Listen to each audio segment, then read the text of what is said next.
I feel like I'm watching one of those like old-time Renaissance type movies and you're like, they finally touched hands. My note, I said, why is that kind of hot though?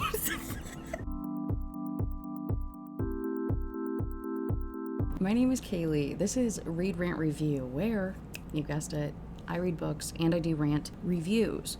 What is a rant review, if you're wondering? What that means is basically I'm going to be doing my makeup and chit-chatting. I'm going to get you guys all caught up about a book that I read recently. Today, that is All Roads Lead Here by Mariana Zapata. And I will be giving a beat-by-beat, chapter-by-chapter breakdown of the book. Basically, a FaceTiming hangout session, and I get you caught up. So with that being said, this video will contain all of the spoilers. This video is not for the author. Like I said, I'm here to have a good time and just chit-chat with you so that you can update your Goodreads and say that you read this book too. The other thing that I like to note before I start my videos is a content or trigger warning. Really, this book is so genuinely light. It felt so good. If you've watched any of the other videos on my channel, it is a freaking miracle anytime we find a book that just isn't straight up assault. This one is a age gap romance between a 33-year-old and an adult woman and a 44-year-old man. She was married. She had a full life before him. Like, there's no abuse whatsoever. It is literally just like an age gap rom-com-y. She's figuring out what life means to like begin again in life. It is so genuinely good. And I can't wait to tell you all about it. And with that though, there's nothing super triggering or bad in this book. The only thing to note is like a core tenet of this book is the fact that her mother passed away when she was a young girl. Like her mother went missing and passed away. If that is something that is like sensitive for you, just heads up on that. And otherwise, we can like literally get right into this. A couple stats though that I do want to give you for this book is that it was published in 2021. It's contemporary romance. The rating on Goodreads right now is a 4.25 with 144,000 reviews. Jump scare. Hey, sorry, future Kaylee speaking. I realized I forgot to tell you guys. If you're watching this video on YouTube, all my stuff's on Spotify now. If you go to the link in the description box below, you can check out my Spotify. Please listen over there and rate it, like, comment, subscribe on YouTube if that's where you're at too. It really does help so freaking much, and I appreciate you guys. Okay, go back to makeup-less Kaylee. Bye. So, our book opens with a 33-year-old Aurora. She is recently divorced. She just got out of a 14-year relationship. Her and her partner were common law married because they had been together for so long. Homeboy dumps her, gave her like a 30-day notice of when she needed to get out of the house, and gave her $10 million. Said, get lost, go and get. She said, oh, there's no way, and left. She didn't wait the 30 days. She like packed up what she could fit in her car that night and like drove off into the sunset, which included driving to Florida to go and spend with her aunt and uncle, and then she also spent it with her best friend Yuki, who we'll meet later. And now, as we are entered into the story, she's headed to her final destination, which is a small town in Colorado, I believe. And she lived in this town, Pagosa Springs, from the time that she was born until she was 13 years old. Now, after having to like restart her life, she's going back home. She's going back to her roots for a couple of reasons, but mostly just, I mean, if you have to have a fresh start, why not go to where it all began, And she found an Airbnb there. Turns out, again, touristy town, it's like peak tourism season, and all of the hotels are booked, all of the Airbnbs are booked, like all the houses, everything. And she doesn't really want to buy a house there, even though she could totally afford it, because she's like, doesn't know how long she's going to be there, whatever. She's frugal, and also she doesn't want to spend she refers to it as like blood money from her ex, where it's like, fuck that guy, I'm not doing anything else for him or taking anything else of his. So she really tries not to spend said money. When she was looking though, one house did come up on Airbnb. I use the term house very loosely. It's actually a like garage apartment thing like behind the house, you know what I mean, like a little loft thing above the garage that they have finished and that they're renting out. She's so excited for it, and when she gets there, she drives up, she like parks over by the garage, she goes inside, they left like the key under the mat, she paid for an entire month ahead of time. She's just trying to get settled. It's cute, it's cleaned up, she's pretty impressed by it so far, but she can't revel in the joy of having this newfound apartment for too long, because she hears something weird. Wouldn't you know it, there's a big old man. A big old man comes around the corner. This giant of a dude comes around the corner, scares the shit out of her. She threatens to pepper spray him, and he's like, what are you doing here? She's like, I'm renting out the place. What are you doing here? He says, does this look like a hotel to you?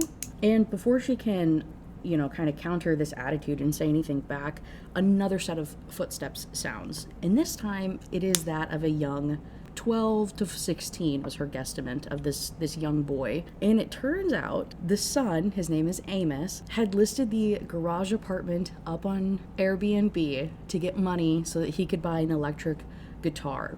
His dad, Tobias, is who we're about to meet. Tobias Rhodes was about to go on a work trip. He was going to be gone for like a whole month. So Amos was going to take the situation and make some money out of it. Honestly, kind of respect the hustle. She's watching as this father and son argue back and forth, and she's looking at what he's wearing, and he's in like a uniform, like a tan, like the khaki. He's got like the button up, it's tucked in, and she thinks that she sees law enforcement patches on his arms. And I said, no, please. They're not. He's actually a game warden, I think. Is that what he is? He's not a park ranger. I'm pretty sure it's game warden. Anyway, significantly, we're not going to get into it. So she watches as father and son continue to argue back and forth about like the validity of this arrangement. And the dad, understandably, is incredibly pissed off. He's like, Amos, what the fuck, dude? You can't just have random people here. Like, I don't even like people. I don't like having people around. This is so unsafe. Like, blah, blah, blah, blah, blah. She keeps trying to cut in, and she's like, hey, I'm not a creep. I already paid. I paid ahead of time. Like, please let me stay here. Like, I'll be out of your hair. You won't even know I'm here. Like, blah, blah, blah, blah, blah, back and forth. And it ends, and he's like, why the fuck would you have paid a month in advance anyway? And why are you offering to pay triple the amount and all this other stuff to be here? Like, why is this such a big deal to you to be here? And she says, I'm getting divorced and I'm starting over. Like, please, please, please, please, please. I don't have anywhere else to go. Everything else is rented out. Like, please just let me stay here. As she is explaining this divorce situation, resentment, bitter and twisted, rose up over the back of my neck and shoulders like it had daily since things had fallen apart. And like every other time, I didn't brush it off. I tucked it into my body, real close to my chest, and I babied it. I didn't want to forget it. I wanted to learn from it and keep the lesson for myself, even if it wasn't comfortable, because you had to remember the shitty parts of life to appreciate the good. Ends up again coming to a point where she reiterates like, hey, I don't have a job right now. I am gonna get one though, but I have money from the divorce like settlement. Like, I'll pay you. I'll pay whatever to stay here. Please, please, please, please, please. He reluctantly agrees. So she goes back inside, goes to bed, and so begins her new fresh life. In the morning when she wakes up, she goes to drive into town, and she's reflecting on how long it's been. Like I said, literally 20 years since she has been, quote unquote, home. And more than anything, this place was a fresh start. Sure, one of my worst memories had taken place here, but the rest of them, the best of them, overrode that. So she goes into town, she does a little bit of shopping, just kind of in general, and she ends up going to an outdoor store, a place that sells like, tents and fishing rods and I don't know, bait and clothing and all that sort of stuff. She goes there, and her elementary and middle school best friend works at said store. Her name is Clara. So she rolls up, don't even recognize each other. Like, they're Facebook friends, and they've kind of sort of chit-chatted over Facebook and kind of kept tabs on each other through the years, but have not actually physically seen each other in so freaking long. And so at first, Clara has no idea who this woman is. Eventually it clicks and she recognizes her, and so begins this like, oh my goodness, I'm so happy to see you, like, giddy girl time, which is so cute. I love female friendships. I cannot reiterate that enough. I feel like there are not enough of in any of these freaking books that I read. So with that though, she's reflecting, and we learn a little bit more about Clara, primarily that Aurora and Clara used to spend the night at each other's house all the time. It was literally every single weekend, and they would like rotate whose house they were staying at. And recently her father got pretty ill, and then a couple of years ago her husband had died tragically in a drunk driving accident, and Aurora has made sure that she like sent flowers then, and they continue talking and catching up between customers that Clara has, and it gets to the point where she is complaining about how she's not able to find anybody to hire. Like, everybody that she hires to work, it's like college kids you can't really trust, or it's somebody who's only there temporarily. And so it is literally just Clara and then I believe it's her niece, Jackie. But there's absolutely nobody else there to help. So it gets to the point where Aurora is like, hey, I know I have no experience in any of this stuff. Like, I really should. And it's actually like really, really embarrassing that I don't remember anything, you know, about outdoor stuff. But if you're willing to have me, I'm willing to work. She's like, I don't have a job and I really need one. And I would love to work with you. Clara says, hey, I literally cannot pay you though. Like, it's barely above minimum wage. She says, money doesn't matter. I'm going to be pretty much worthless to you anyway. So whatever you can spare is totally fine. And she's thinking to herself, 14 years wasted for 2 months of doing whatever I wanted to do, and still more than enough money in my bank account that I wouldn't have to work for, well, a while. But I knew that time was over. That she doesn't want to spend the blood money. She doesn't want to use this $10 million. The hush money also is what she refers to it as. So she wants to get a job. She wants to work and do all this other stuff. And with that, she now has a job. And so begins the stay in Pagosa Springs. She has a house, even though it was begrudgingly agreed upon. She has somewhere to stay. She has a job. She still has her car. She goes back to the garage apartment thing and trying to get comfortable that night when she looks outside and there's a couple other cars at the main house. So Rhodes has a work truck. I think there's another car that's usually there, like his day-to-day driver, and then he has his work truck. But now when she gets home, there's 2 other ones, and she's a little nosy Nelly. She kind of wants to know who's there. And so it ends up turning into her internet stalking Rhodes, which I love so much. I love a crazy bitch. 100% me. She also notes in the midst of this internet stalking that she got an email from a KD Jones, which is her ex-husband, and she just ignores it. She tries to ignore it. Takes absolutely everything in her to not open it up because she knows it's not going to be anything she wants to see. She's not going to care. It's not going to change anything. And so she moves on. And when she goes back out to her car a little bit later that evening to go somewhere, it won't start. And on page 63, we are immediately given the first glimpse into the fact that this grumpy guy who hates the new tenant at the garage apartment and the unwilling occupant of said apartment, maybe he's actually a good guy. He begrudgingly, grumpily helps her get her car started, and he like gets the little jumper cables and jumps the car for her, saying that it's probably from the cold, like her battery just like drained, and he'll get it charged up for her and she probably needs to get a new one. Whatever, it's cute. She takes a picture of it with the jumper cables attached in case it ever happens again, so she'll know what to do, which again, such a minor detail of a character, but I love, right? We learn the self-sufficiency, we learn the independence, we learn the, I don't know, always wanting to learn something aspect of her, right? Not only is she throwing herself into a job that she knows nothing about with the intent of learning, but now, right, she's like, okay, I messed up once and I'm not gonna mess up again, which I love. I loved this character. In chapter 4, she's off to work the next day. It's her first day there, and it goes about as well as any of us would expect it to go.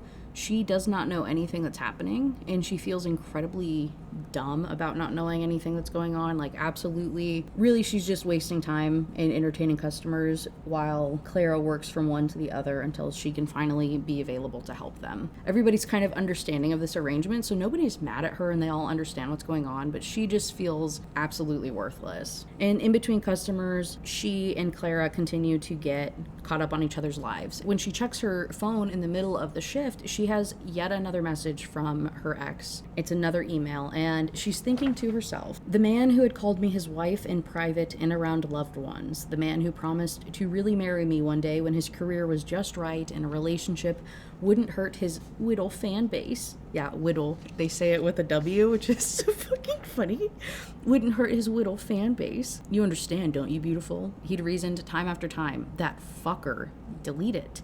Some part of my brain instantly said, delete it and pretend you didn't see it. Nothing he says is anything you want to hear, which was true. His last email was an example of that. Everything that needed to be said between us had been laid out almost a year ago. I hadn't heard from him until recently. 14 years, and he'd dropped me cold turkey from one day to the next. She had told Clara about her ex before he got famous and before she had to sign the NDAs and that she wouldn't talk about their relationship and all this other stuff. So Clara knows this, knows that they were together for a long time, was tracking all of this, so she's like, hey, asking her bits and pieces and questions and if they're still together.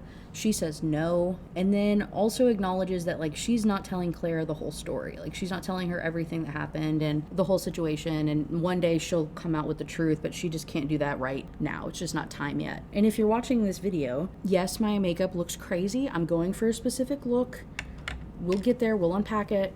There's also a lot of fallout from this eyeshadow under my eyes, okay? Just trust the process, okay? So with that, and Clara asks if he still reaches out to her or tries to talk to her, and she says no, because this makes me so freaking angry, actually. He can't, because his mom disconnected my line the day after he said things weren't working anymore. Didn't even give me a warning or anything. I had been packing up to leave when it happened. He doesn't have my new number. Bro, it makes me so freaking angry, but it's fine. So she had to get a new phone number after getting just absolutely abandoned and dropped by these people. And internally, she continues this conversation with herself, kind of reflecting on how messed up of a situation that it was and how much that she trusted him, and she kind of got like taken advantage of and used in this way. And she's thinking, he'd been fucking right, that I deserved better. I had just been in some serious denial back then, asking him to stay, to not give up on 14 years, telling him that I loved him so much.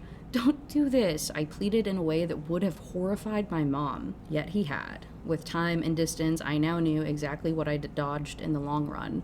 I just hoped that my ultra-independent mom would forgive me for having stooped so low to keep someone around who obviously didn't want to be there. But love could make people do some crazy stuff, apparently. And now I had to live the rest of my life with that shame. Oh, God. If you have never been in a relationship like that, God bless you. Bro, this is like big sister Kaylee here talking to you. If you ever find yourself, I swear to fucking God, if you ever find yourself begging for a man? What do you mean? If you ever find yourself in that position, fucking run, sis. You will regret it. It might seem in that moment like, oh, I can't live without him. Oh, life is gonna suck. I don't know what I would do. If a man is ever in the position that he feels it's appropriate for you to be begging for his attention or care or love or support, he doesn't give a fuck about you. I'm so sorry. Like, get out of there, dude. Fucking run for the hills, please. I'm speaking from experience here, trust me. Like, just, you're gonna regret it, and to this point, carry that shame with you that you fought so hard to stay with a mediocre man. Okay, do you see the vision? If you're watching, you see the vision, you see where we're going. We're gonna smoke this out a little bit more, blend it, brighten it, bring it together, okay? I have a goal. We'll get there. When she goes home that night, the work truck is gone, and Amos, right, the little boy, is there. I say little, the teenage boy. The teenage boy is on the front porch, and he is like heaved over, holding his knees to his chest and like sobbing. So she goes up to him and she's like, hey, are you good? Like, what is happening to you? He is like inconsolable, can barely speak any words. All he can say is like that it's his stomach and his stomach hurts, and is saying it again and again, and she does not know what to do. And she ends up calling her best friend Yuki. As mentioned earlier, her aunt and uncle, like, that was the first place that she went to when she left this relationship. But she also went to her best friend Yuki's house. And so that's the other person that she calls whenever there's like emergencies and she doesn't know what to do with life. She reaches out to her. Yuki says, let me Google it, right? Googling it, she's like, I think it might be appendicitis. You need to get him to a hospital. She says, like, thank you so much. I appreciate you. Let me fix this young boy before he frickin' dies on me over here. Pretty much half carry Amos into the car and takes him to said hospital. Along the way, she's trying to distract him, and so she's asking him questions. She's like, hey, your dad mentioned, like, you did this whole thing because you did the whole apartment thing because you wanted a guitar. What kind of guitar did you want? He goes on to say something, and then she's like, okay, like, specifically, you know, what kind of neck do you want it to have? What kind of finish? What kind of strings? Like, very detailed questions. I sound ignorant. There's more to it. I just didn't highlight it.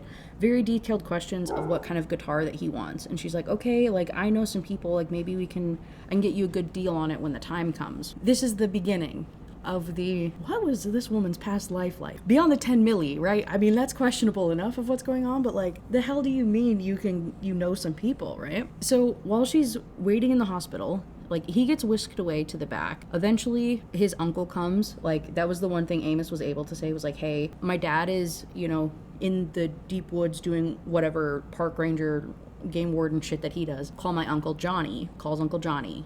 He shows up to the hospital, goes back to support the kid, and she's just like waiting in the like lobby waiting room area because she's not allowed to go any further back. Like, she's not family, so she can't go back there. Eventually, Rhodes does show up. Rhodes storms in, and he is pissed. He's like, what the fuck did you do to my kid?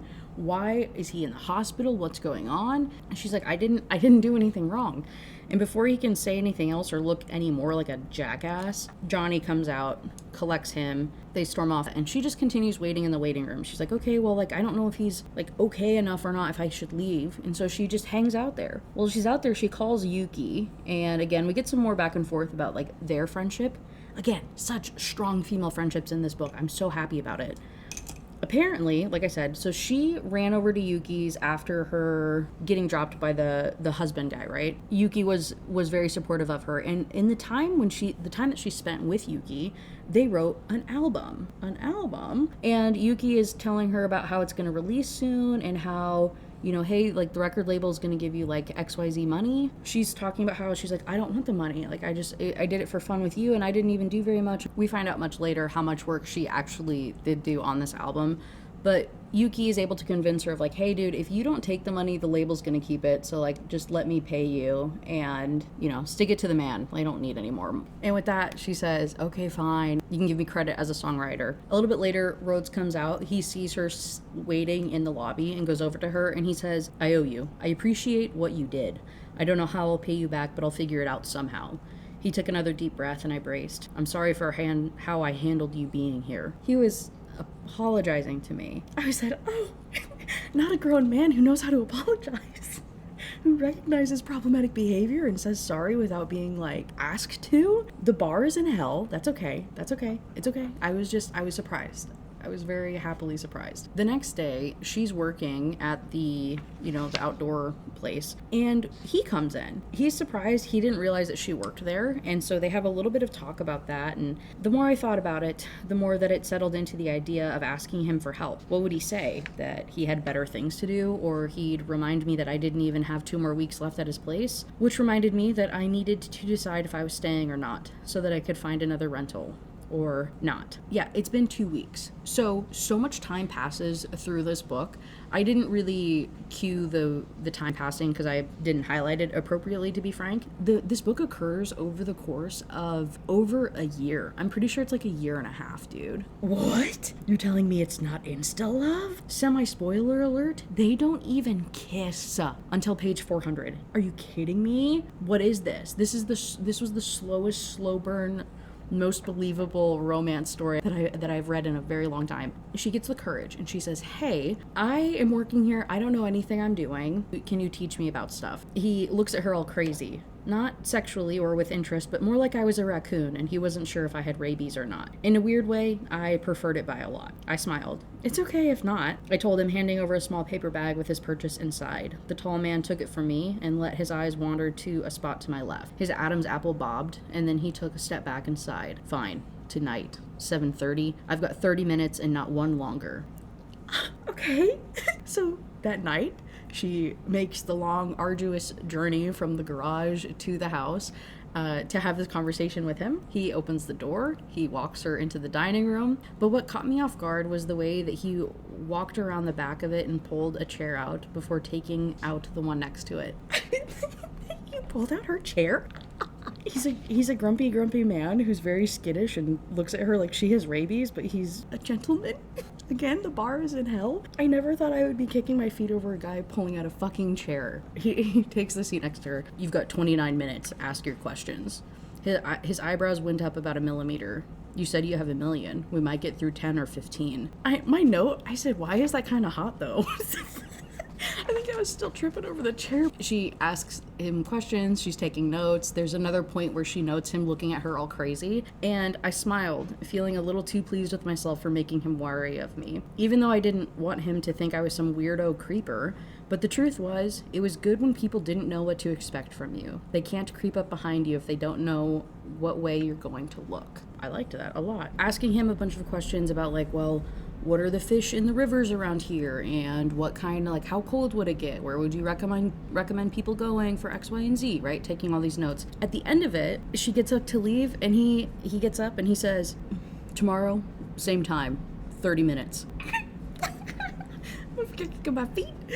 So that's the plan. She'll keep coming back and learning more from him. The next day, she's at work. Her and Clara are talking, and Rhodes ends up coming by.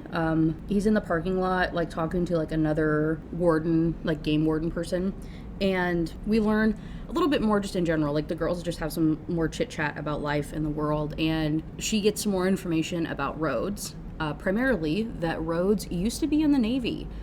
He recently retired and like moved back to town about a year ago, and he's just been getting like readjusted to life out here since then. That night when she goes back over to his house, they're talking and she's asking about the hiking trails. He asks her about a specific hiking trail, and she's thinking to herself, he has no idea how familiar I am with that trail. Ominous. Then he asks, like, what are you doing here? Like, for real, what are you doing here? And then this is where she reveals, I used to live here as a kid, but I had to move away a long time ago. I got a divorce and didn't really have anywhere else to go, so I decided to come back. I smiled at him and shrugged like everything that had happened was no big deal when they had been the two biggest events of my life. They'd been the dynamite that restructured my entire existence. The reason that the trail that he asked about she's so familiar with is related to her mother, and she's thinking, for a long time, I thought I was pretty damn lucky. My mom used to say all the time how lucky she was for everything, every occasion, even when things went wrong. She saw the best in everything. A flat tire? Maybe we would have gotten into an accident if we hadn't stopped. Someone stole her wallet? They needed the money more. And at least she had a job where she could make more. The highs with her had always been so high. Now, more often than not, and especially when I felt down, I felt more like I was cursed. Or maybe my mom had taken all of my luck with her. Oh my God. They continue their conversation, and eventually Amos comes downstairs, and he has a little bouquet of flowers for her, and he says, "They're for you. They're from my mom and dad. Thank you for taking me to the hospital." She's super, super flattered by this, says, "Thank you, Mr. Rhodes." I didn't see Mr. Rhodes' face or Amos's because I was too busy looking at the arrangement, but it was the teenage boy who said, "No, my other dad." Oh. I glanced up at him. Where were they, I wondered? Or his mom and other dad? Well, tell them I said thank you. I love them, and they're very welcome for taking you. I'd say any time, but I hope not. More chit-chat with the two of them, and Rhodes reveals that Amos likes to play the blues. He gets very embarrassed about it, and she reassures him like, hey, everybody messes up every time, no one's ever flawless, like most people are tone deaf and can't hear a flat note if you poked them with it. But she keeps finding herself thinking back to the trail that Rhodes brought up earlier, and she's thinking about it because that's the one that my mom disappeared on, the one that killed her. At least we're pretty sure that's where she had gone. One of the witnesses that the police were able to find had claimed that they'd passed her on the trail when they'd been heading out and she'd been going up. They said that she looked fine, that she hadn't left me. I reminded myself for about the millionth time over the last 20 years. I had never cared what anyone had tried to say or hint at. She hadn't left on purpose. Oh my God. Your mom goes missing and the town's immediate thought is that she like abandoned you and ran away? Holy shit, dude. So in return for the flowers, she says, oh hey, by the way, this is from my friend Yuki, and hands him a little gift bag. It's a rock for protection or something, like it's like a crystal for him to put on his side table to keep him safe from harm. It's pretty cute and thoughtful. He's flattered and a little embarrassed by this, and so he goes scurrying off, and she goes home for the night. The next day, she's back at work talking to Clara, and she gets a phone call, and it's from her mother-in-law. Her mother-in-law was able to get her number somehow. She ends up picking it up. She says, who's this? Mother-in-law says her name, and she plays dumb. She's like, who? So petty, and I love that so much. She says, this isn't an emergency, but Caden needs to speak with you. Or I can speak with you as well. He's tried emailing you and hasn't gotten a response. We've been worried. I couldn't hold back my snort. It had been at least a year since the last time that I'd communicated with either one of them. A whole year. I'd been cut cold turkey out of their lives, out of their family, and now they were worried? Oh. I might have explained it poorly earlier. So they got the divorce a year ago. She spent 10 months between Yuki's house and her aunt and uncle's house, kind of simmering, getting her life together, figuring things out. And then she's spent the last 2 months traveling the country, going on this like whole, cross-country road trip thing, trying to figure out like who exactly she was and what she wanted out of life. So that's where we are right now. Hopefully that didn't distract you too bad and like ruin this experience for you. I really goofed up on that explanation earlier. With that though, she's talking to her mother-in-law or ex-mother-in-law, I suppose. She's saying, hey, like, Caden needs to talk to you. It's not an emergency, but like, we need to talk to you. We need to talk about how things are going. And she is essentially like, a big ol' F you guys. You haven't even cared to actually check on me or anything over the last year.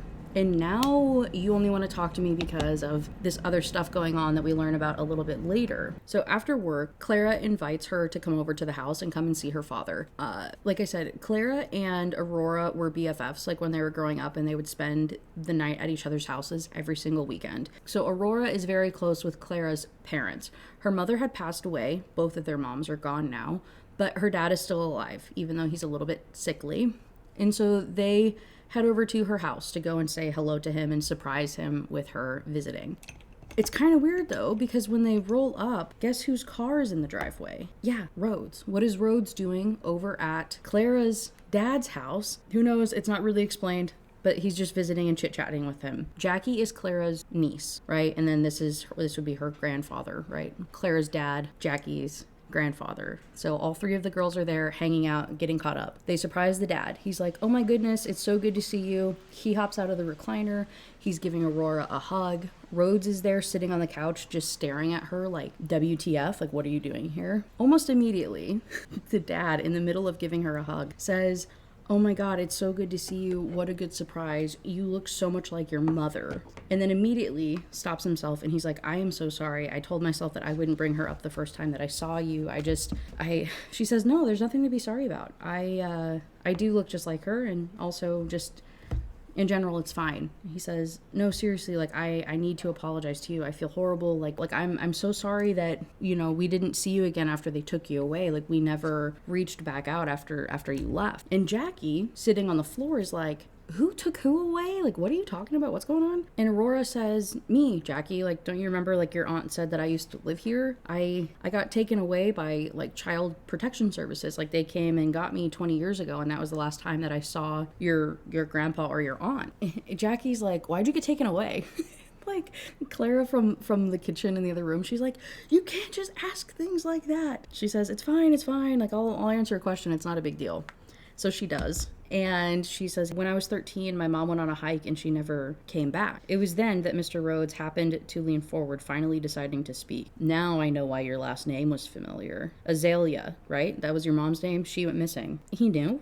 There was more to the story, more to my mom and the mystery, but those were the basics of it. I didn't have the heart to bring up all the other parts of it. The parts that some people had whispered about but never had really been confirmed. How she had struggled with depression, and maybe whatever happened to her hadn't been an accident. How I was supposed to have gone with her but hadn't, and maybe if I had, she would still be around. This crushing sense of guilt that I'd thought I'd moved on from weighed my chest down, my very soul down. Honestly, I knew my mom would never abandon me.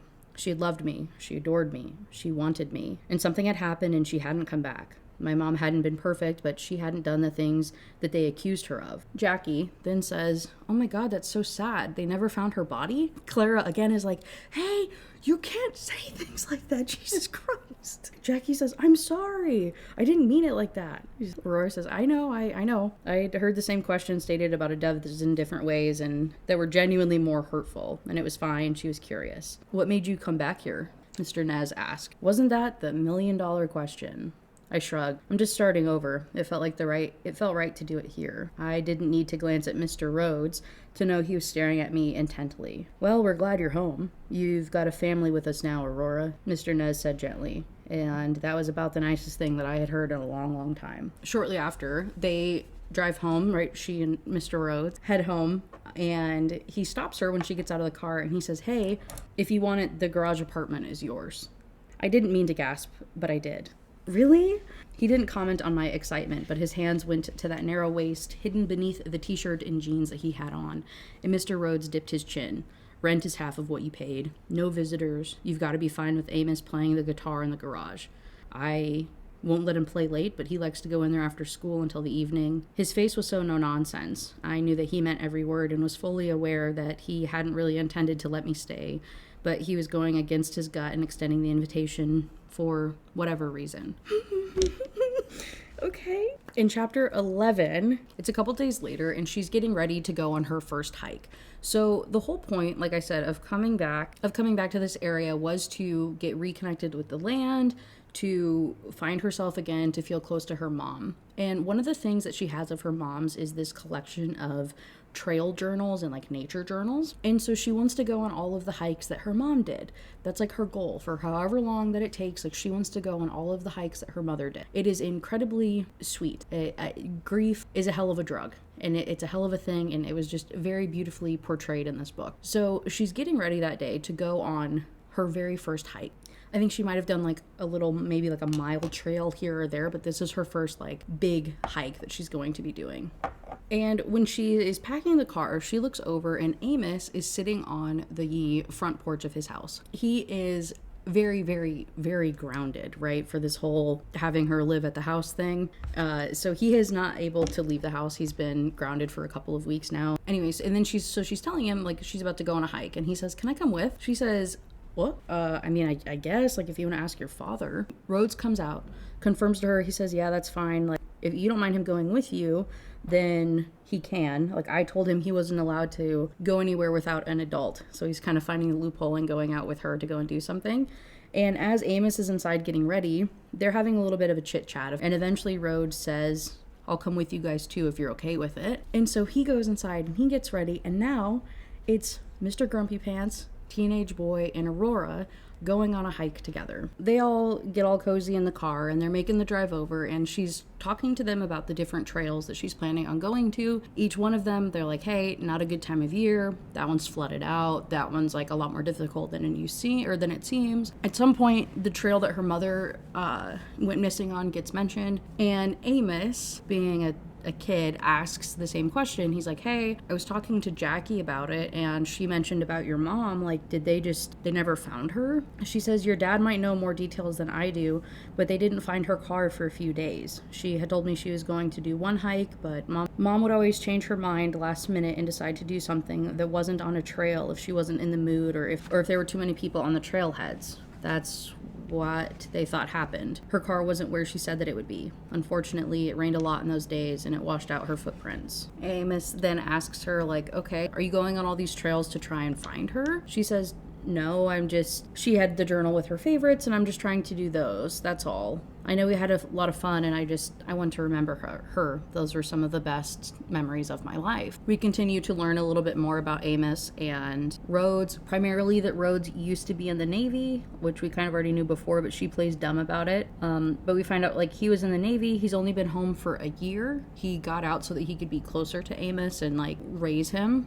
They get out to the trail, they begin it, they get like halfway through and it's a lot more difficult than she expected it, but she's not gonna stop, she's gotta power through. Amos does stop though, I guess like after the second waterfall, dude's tuckered out, and so he's like, "I'll just stay here and play on my phone, you guys keep going." And they do. So Rhodes follows her. She's amazed by this. She really thought that he would have stayed back with Amos, but he's behind her. You know, they get all the way to the top of the waterfall and it's beautiful. It's like the best trip ever.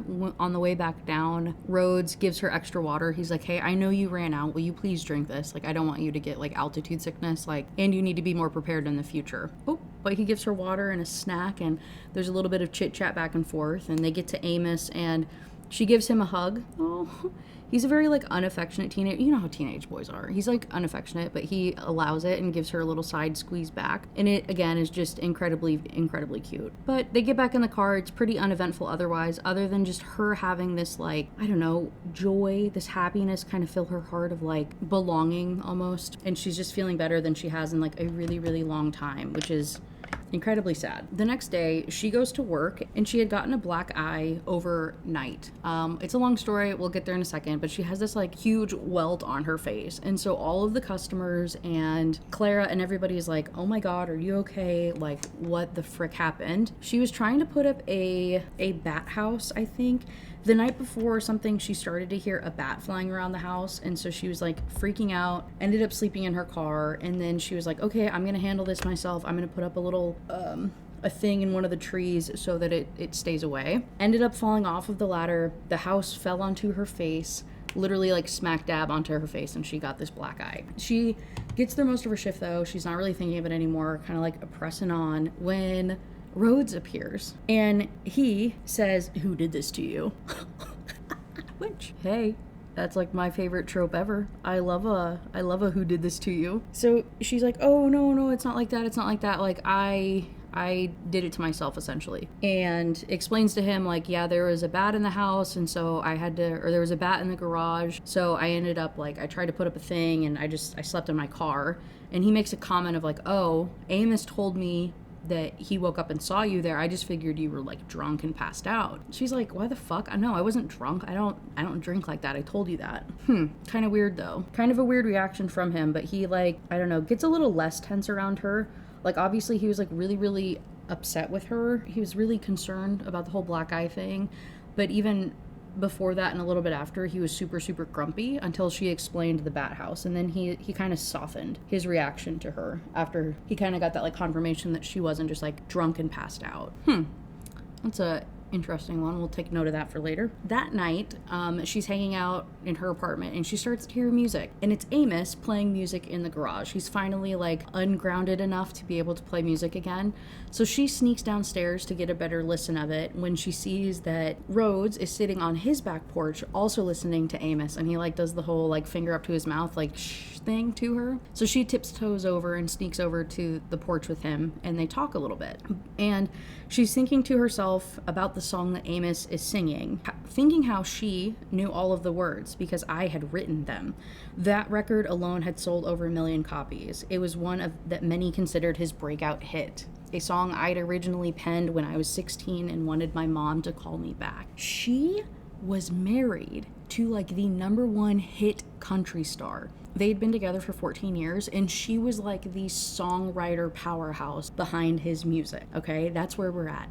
So she, when they got the divorce, she was already, like, kept behind the scenes anyway for his widow image, like we talked about earlier. But that's who she is. That's what this situation is. So she is getting this fresh start and not wanting any affiliation, both, like, in a legal sense, she can't have an affiliation with the guy, but also in a just wanting her own world, right? And trying to get away from that, the whole industry and the craziness that was the last 14 years of her life. So that's kind of sending her spiraling a little bit hearing Amos sing that song, but that's fine. She goes over to talk to Rhodes, and talking to Rhodes about Amos playing, and he goes on to say that that's the only time that Amos comes out of his shell, that, like, music really is his passion and whatever. And she's like, he is talented, like, genuinely, he's really, really good at what he does.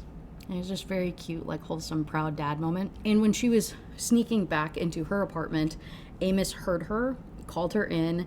They chit-chat about writing music, and she says how she writes music and gives him a little bit of pointers and talking, and he's like, oh my gosh, I didn't realize you did that stuff. She doesn't tell him the details, like, she doesn't reveal anything other than, yeah, that's a thing of mine, like, that's what I used to do, but doesn't tell him the extent of her fame or, like, how well known her stuff is. And he says, oh my gosh, that's so cool, can you help me? And internally she's struggling because she's like, I haven't written in so long, like, I could barely even write when I was helping Yuki, and that was the only time that words ever came to me. Like, words have been completely out of my brain for so long, but heart and brain had proved me wrong, and we'd written 12 songs together. Plus, he was a shy kid, and that alone touched me. Satan couldn't have dragged me away from helping Amos.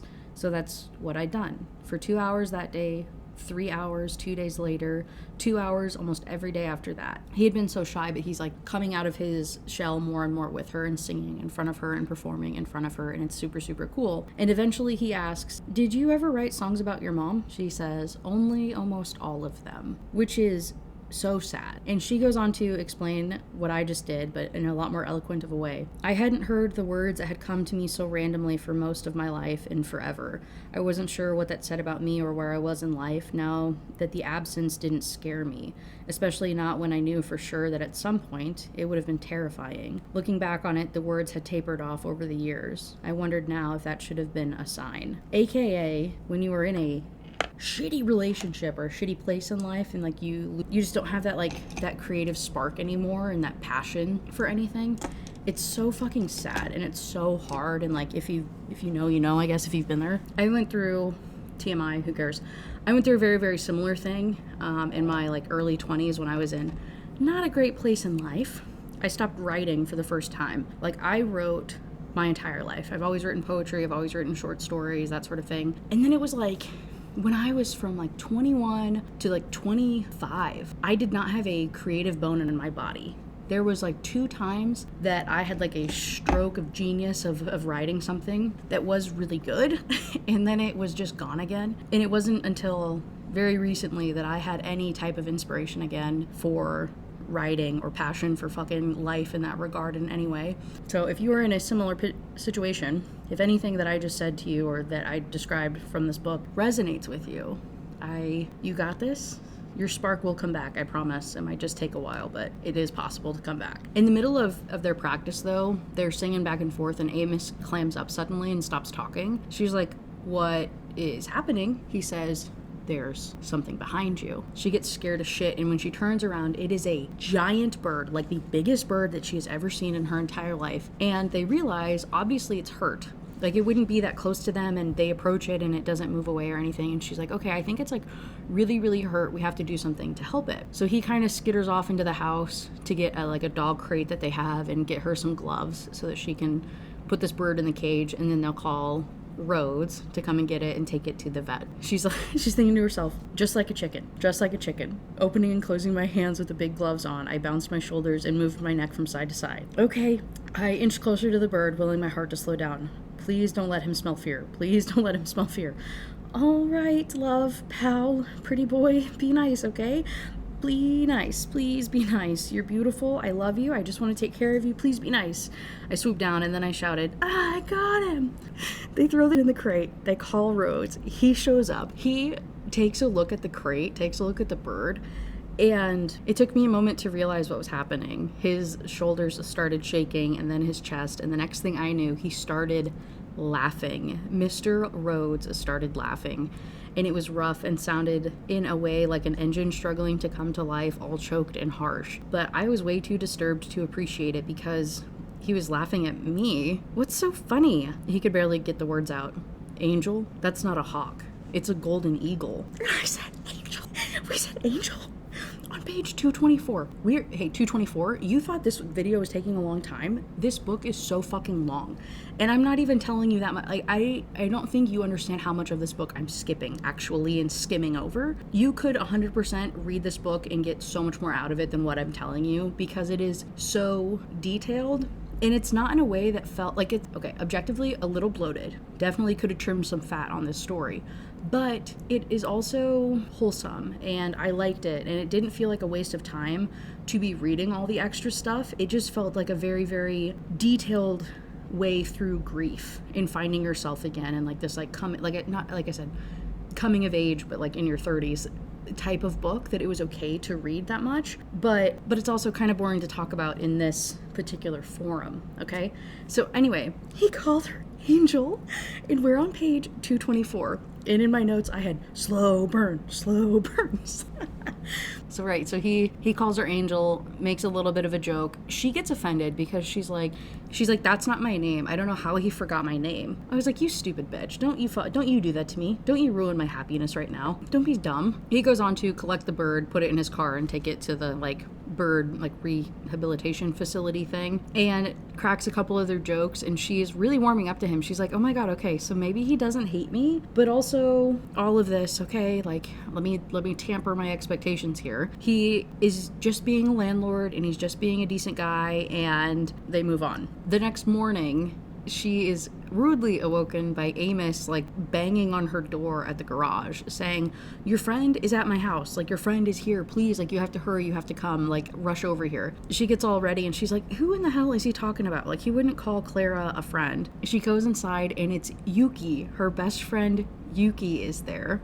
They freak out, they're hugging. Amos is losing his ever-loving shit because he's like, "Yuki is your friend? You didn't tell me that your friend is international pop sensation Yuki blah blah blah." She is one of the most famous pop stars out right now. And he's like, "What the fuck, dude? You said you wrote songs with a friend. You didn't tell me you literally wrote these pop hits." So he's freaking out, starstruck, in complete awe, just staring at them as they're making breakfast and chit-chatting and stuff. Eventually, Jackie comes over. Jackie, it was the first time, after he got, ungrounded, and Jackie was gonna come and hang out that day and play music together for the first time in a couple of months. And now he gets to surprise her with Yuki, which is, her biggest, most favorite artist. It is just, it's so wholesome and cute. So they're all out in the garage.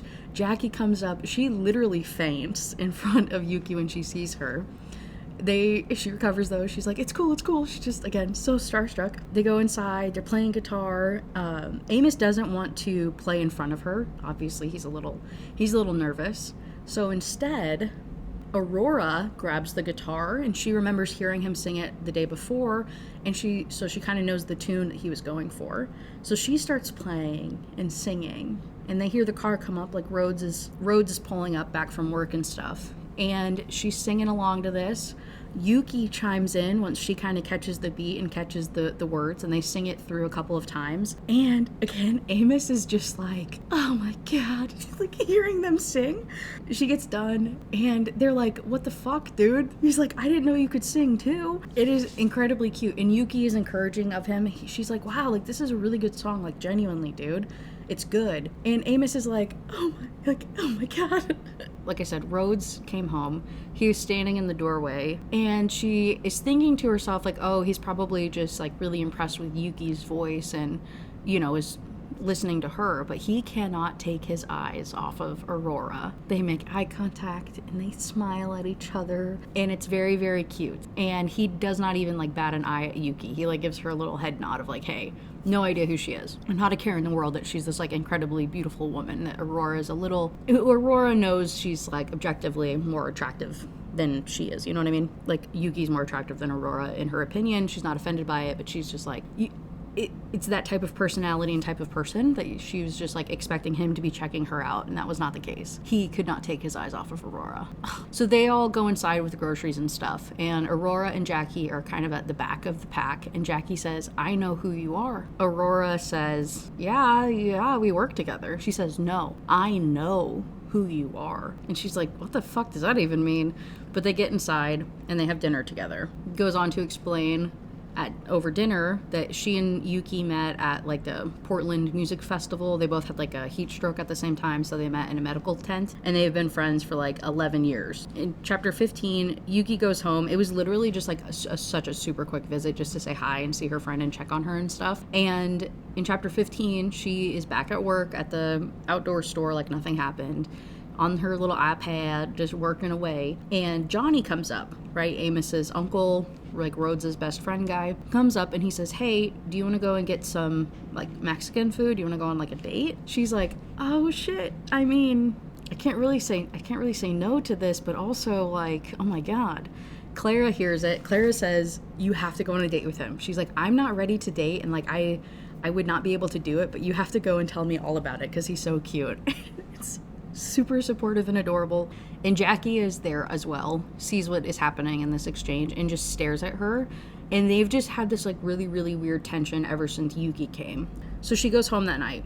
She's getting ready for her date. She's going downstairs, goes through the garage. The boys are there, Amos and Rhodes. They're like they're like changing out the garage light or mechanism or something. And they see her, and Rhodes is like, where do you think you're going? She says, going on a date. Is that okay with you? It's only dinner. Those purple gray eyes raked over me again. Did his jaw just go tight? Was he mad? It's none of our business, he said slowly. His tone disagreed. Even Amos glanced at him. So she's on the date. They have like a good conversation, like they're kind of bantering and stuff, but she doesn't feel that romantic spark. And from the way that he checked out our waitress's ass and the hostess's, I figured he wasn't exactly feeling the chemistry either. That, or he expected me to be blind. Either way, it was a bust, and I wasn't heartbroken. When she gets home, Rhodes is outside. Conveniently, they have a little bit of a chat. He says, you going out again? No. I was pretty positive the lines of his forehead deepened. He checked out the waitress's ass every time she walked by. I told him he needs to work on it next time that he goes on a date. Mr. Rhodes shifted just enough under the light that I saw him blink. You said that? Mm-hmm. I messed with him about it nonstop for their last half hour. I even offered to ask her for her number for him. Rhodes tipped his head to the side. What about you? Do you go on dates? The way he said no was like I'd asked if he ever considered cutting off his penis. I must have flinched at the tone because he softened it and said, I don't have time for that. His jaw was tight again. The lines across his forehead were back too. You look beautiful, Mr. Rhodes said in that careful, somber voice a heartbeat later. He's an idiot for looking at anyone else. Good night, Mr. Rhodes. I croaked. He was already pulling the door when he said, "Just Rhodes is good from now on." Page 270, and I'm just excited over the fact that we're not saying Mr. anymore. Okay. She is, of course, internally freaking out about this, especially when she gets up, like, back up into her room, and she's like, oh my god, I'm not going to unpack the feelings that I have right now, or what it meant that he checked me out as much as he did, and we're not even going to address the fact he called me beautiful. We are not thinking about this. He goes to bed. The next morning, she's going on another hike. This time she's gonna go by herself. So she's got like a bunch of extra water and snacks and whatever, and she's excited to do this trip. 15 minutes in, I should have known that I wasn't in good enough shape to do it this day. It was 5 miles in, 5 out. Maybe I should have listened to Rhodes' advice way back when he'd suggested that I camp, but I still hadn't been able to talk myself into doing it by myself. So she hikes alone, which I get it. I get this hyper independence thing, but like, that's how your mom died. You would think that that would be like the last thing that you would ever do would be hiking on your own, but it's fine. Well, it's not really fine because she falls down.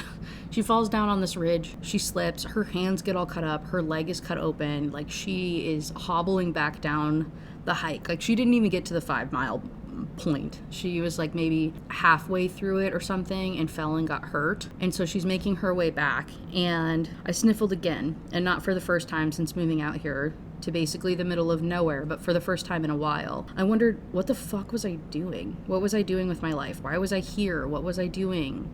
Doing this? I was doing hikes by myself with the exception of the one time. Everyone had their own lives. No one would even know that I would hurt myself.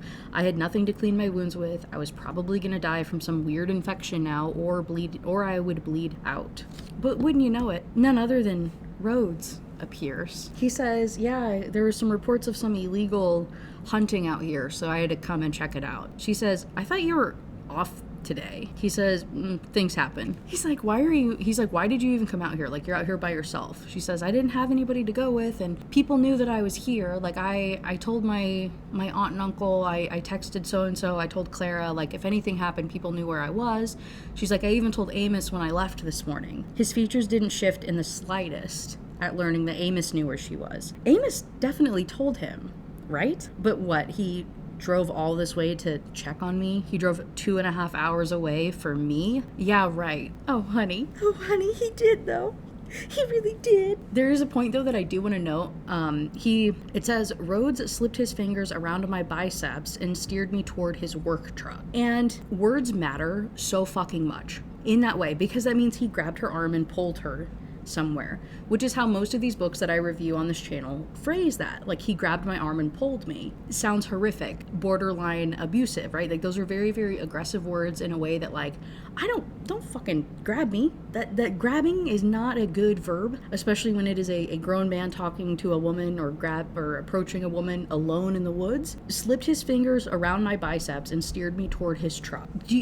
I hope you guys understand what I mean of, like, there is such a distinct vibe difference there, and like intention and everything that is like felt in those words. It's not that hard. Like, truly, you just change a couple verbs and like I won't get the ick from your main male character grabbing a woman.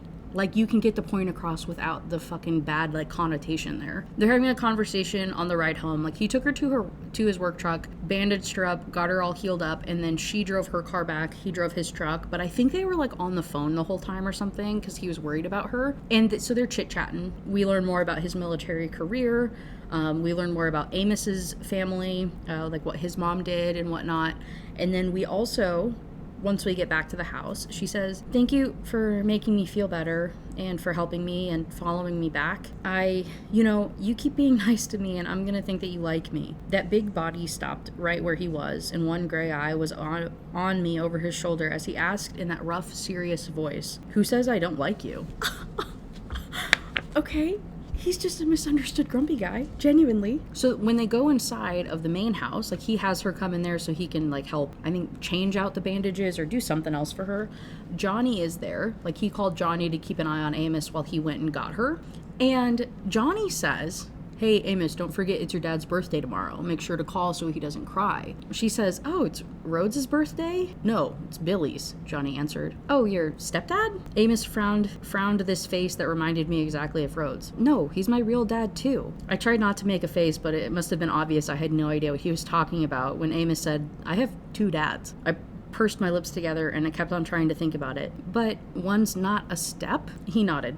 Okay. This was none of my business, and I knew it. I didn't need to ask for clarification, but I wanted to. And you're his uncle on his mom's side? I asked Johnny. Johnny nodded yes. Had they been in a polyamorous relationship, an open relationship, so they didn't know who the birth father was? Johnny had been fine with his best friend being with his sister? Billy's our other best friend. Rhodes spoke up from the kitchen. We've all known each other since we were kids. Both of his friends had been with his sister? Both of his friends had been with his sister? That made no sense. I glanced at Amos and Johnny, but neither one of them had an expression that gave me any clues about... Clues? They gave me any clues about how this worked out. So you were all together? Amos choked and Johnny busted a gut, but it was Rhodes again who spoke. Neither of you is helping. Billy and Sophie, Amos's mother, wanted to have kids, but Billy had trauma. Couldn't have kids, and Amos finally supplied. So he asked Dad Rhodes, instead of using a donor. Dad Rhodes said yeah, and he wanted to be a dad too, but didn't want to just donate. Everybody said okay.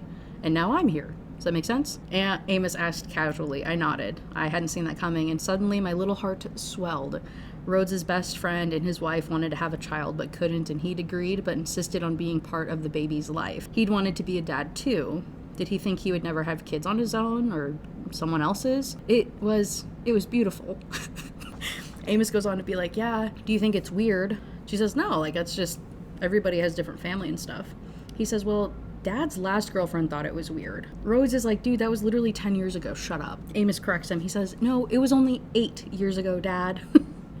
So Rhodes has not been with anybody in a very long time, right? At least not in a serious enough way to meet his son. They get to talking about, Rhodes moving back to be in Amos's life, and eventually Amos is like, hey, when your mom passed away, you said that you moved with your aunt and uncle. Why didn't you move in with your dad? He's not on my birth certificate, and I was already with my aunt and uncle by the time that he found out what had happened. It was better for me to stay with them. That's messed up. I've had so many other sad things happen that's not even in the top 10, Amos. I told him with a shrug, and I knew I'd made it awkward when the imaginary crickets chirped afterward. So I was beyond surprised when a hand reached over and patted my forearm. It was Amos. I smiled at him and happened to glance over into the kitchen to see another pair of eyes looking in our direction. The faintest smile was on Rhodes' face. You see what I mean? It's just so cute. This whole book is it's just domestic. It's just a little domestic story that is very, very wholesome. In chapter 17, Jackie comes over and asks to use the little kitchenette that is in the garage apartment because she wants to make a cake for Amos because it's going to be his birthday and she wants it to be a surprise. It's his first birthday without his parents. His mom is doing like a Doctors Without Borders thing, so she's out of the country, and so his other dad is with her, and so this is the first time. That's why he's living with Rhodes currently, and that's why they're not involved and didn't come to the hospital and all the other stuff that's happened. It's just they're out of the country. So this is his first birthday without her. And so Jackie is like, he wants to say it's no big deal, but I want to do something for him. And it's very cute. And then Jackie goes on to, talk more about this whole, like, I know who you are. Like, basically, like, I know who your boyfriend was. Like, I know that you dated, Caden. And Jackie asks Aurora if she's ever going to tell the truth. Like, if she's going to tell Amos that piece of it. She says, I will one day, but I'd like to be the one that tells him. But if you do accidentally, or if you don't feel comfortable keeping it a secret, I understand that too. And personally, I love that. I love the fact of like, hey, I'm not going to ask you to keep an adult secret because that's really inappropriate. The way, again, phrasing matters so fucking much in the fact of recognizing of like, hey, I'm not going to ask a child to keep a secret. Love. She goes over that night for Amos's like birthday party. They're having dinner and kind of hanging out. I think Amos asks her something about doing something in the future. And she says, I guess if I'm still here next year. I was smiling when I made eye contact with Rhodes. His jaw was tight, and out of the corner of my eye, I saw Amos was making a weird face. Why were they looking at me like that? Girly pop. We're on page 300, and it's like, just happen, please, for the love of God, something happened. In chapter 18, she has the windows open in the garage apartment, and she overhears Rhodes and Amos. They like take a step outside onto the back porch. She can hear them, and they're talking about Rhodes's dad. Like, he's visiting, or he's like on his way to visit. He's there, whatever. Amos is like, I don't even know why he comes to visit. He stayed with somebody who hurt you, Dad. Like, this is really fucked up. And he's like really mean, and he always talks crap about how you're not married yet. Like, why does he have to be here? Rhodes is like, dude, it's just part of life. Like, sometimes you have to deal with people that aren't very cool. It is what it is. And Amos is like, can we invite Aurora over? Like, maybe she can distract him or something so he's not as mean to you. Aww. Rhodes says, no, it's not Aurora's problem. And they go back inside. She sees the car come up. She hears a little bit of the way that the dad talks to Rhodes and talks to Amos, and she's thinking to herself, oh my God, this man reminds me of Mrs. Jones, Caden's mom, her ex mother-in-law. Amos and Rhodes were rookies. Lucky for them, I had a doctorate in passive-aggressive and straight-up aggressive family figures, and this man wasn't the woman who I'd thought of as a mother-in-law. So she approaches. She goes all, the uber southern sweet, like, over-the-top kindness thing. Pretty much yaps all the way through dinner so that he can't get a word in edgewise and say anything passive-aggressive or rude. And it's very cool. I really enjoyed that of her. And then she and the dad go to leave at the same time, and she's gonna go back to her little apartment thing out back. And he says, do they hate me? She goes on to say, no, but you probably need to try harder and not be rude to them. Like, you can't expect to have a relationship with people that you treat like crap and that you're not really involved with. And when she goes back to her apartment, she realizes that Rhodes had been standing in the doorway the whole time and had listened to the comments that she said to his dad. The next morning, she is going out. She's like, I think she's going out on another hike or something. And Amos is outside, and she's like, oh, like, what's going on? I thought you had plans with your grandpa today. He says, we did, but Dad and Grandpa got in a fight. Like, Grandpa just stormed away, like he just left. She tells Amos kind of like where she's going and what she's doing that day, and he's like, okay, I don't really want to go with you either, but my dad's really, really grumpy, and I don't want to be in the house. Like, can I just go hang out in your apartment and get some space from everybody? She says, yeah, of course, dude. You can go up there. Like, I got a bunch of puzzles if you want to work on some of them, or if you just want to hang out. He does. And then she sets her sights on Rhodes, saying, hey, like, you should come with me. Like, let's get you out of the house. Let's go get some fresh air. He says, I don't think I'd be good company. She says, it doesn't matter. You don't even have to talk to me. Just come with me. And he does. He gets in the car, and they end up like doing like the whole little rental, like UTVs, like the off-road vehicles, and go on some crazy trails. And she's driving, and Rhodes is actually like laughing and having a good time. And he's like, where did you learn to drive like that? She says, a rally car driver. And she's not kidding. Like, she literally learned from a rally car driver. Again, she's in the celebrity circle. It's crazy. I don't know if he just doesn't question it or thinks that she's joking or whatever, but he moves on. He says, I've never met anybody like you. I hope that's a good thing. I've met people who don't know what it's like to be sad. I've met resilient people, but you got this spark of life that nothing and no one has taken away despite the things that have happened to you, and I don't understand how you still manage to be you. Thank you. That's one of the nicest things anyone's ever said about me. Those gray eyes moved over my face again, something troubled flashing across his eyes for a moment so brief I thought I might have imagined it, because the next thing he said was normal, more than normal. Thank you for bringing me out here and for giving me a few more gray hairs from the way that you were driving. Again, Chapter 20, page 345. Nothing has happened in this book, and I'm not mad about it. I'm not mad about it. I'm kind of mad about it. She and Rhodes are continuing their conversation, talking about life. Again, we get more background about him. He has a couple of brothers he's not close with. She asks about his mother. He's like, last I heard, she died a couple years ago. Oh, okay. Kind of loaded. They get home that night. Nothing too crazy. They just kind of go about their business. 2 days later, it's the weekend, and she's supposed to go on a camping trip with Clara. And Clara ends up canceling last minute, so she's not going. So she's just spending the Saturday, chilling in her apartment, being kind of disappointed with stuff. When eventually Rhodes comes over, he knocks on her door, and he's like, hey, isn't it getting kind of late to leave? Like, you should be getting out of here pretty soon. She's like, oh no, Clara canceled. Like, what are you guys doing this weekend? He says, nothing. Like, Johnny just came and picked up Amos. They're gonna go and do their own thing. So it's just me hanging out. Do you wanna, have some pizzas, watch a movie together? She says, yes, it's a little cute. So she makes the pizzas in her little apartment, and he says he's gonna go run and go do some stuff real quick, and he'll come back over. When the pizzas are done, He's like, yeah, bring him down. She does. Opens the door, and he set up a camping tent in the backyard. And he was like, hey, since, you can't go to the whatever campsite, this is the closest we can get. I couldn't find your tent in the garage, but mine's a 2-person. If you want to hang out, we can just do pretend camping. And she is so flattered. She starts to cry, and she's so happy with what happened and overwhelmed. She's like, this is the nicest thing that anybody has ever done for me.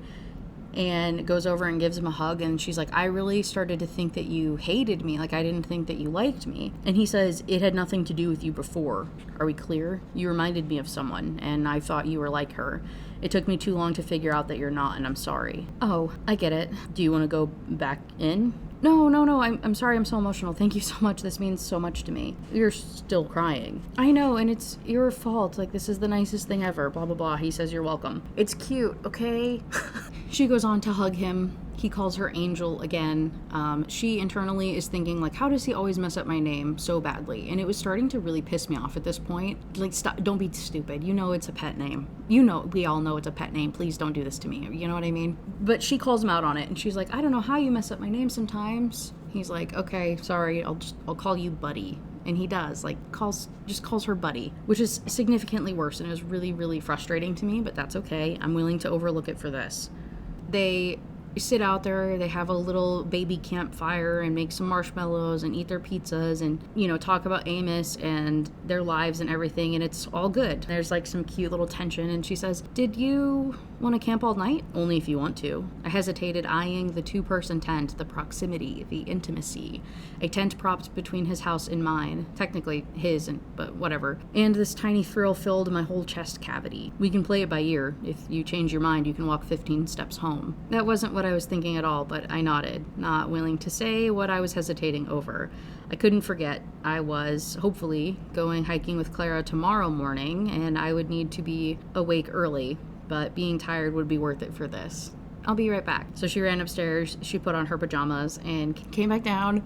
They get into the tent, they lay next to each other, he pulls her all close, and they're holding each other and watching a movie, and it's very, very cute, okay? This is the slowest fucking tension building thing ever. We're on page 360. It gets to a point where there's a pause in the movie, or it's buffering or something, or the movie ended, whatever. And he doesn't say anything. He's just staring at the wall. And she doesn't really want to say anything because she's I don't really want to ruin the magic of this moment and closeness, but she doesn't have to wait long because his gray eyes flicked to me and the smile that had just been lingering there a moment ago was gone. He said, voice steady, you reminded me of my mom. I'm sorry. No, I'm sorry. You don't look alike or act alike, Angel. She was beautiful like you are. You can't look away gorgeous, my uncle used to say. Looking back on it, I'm pretty sure she was bipolar.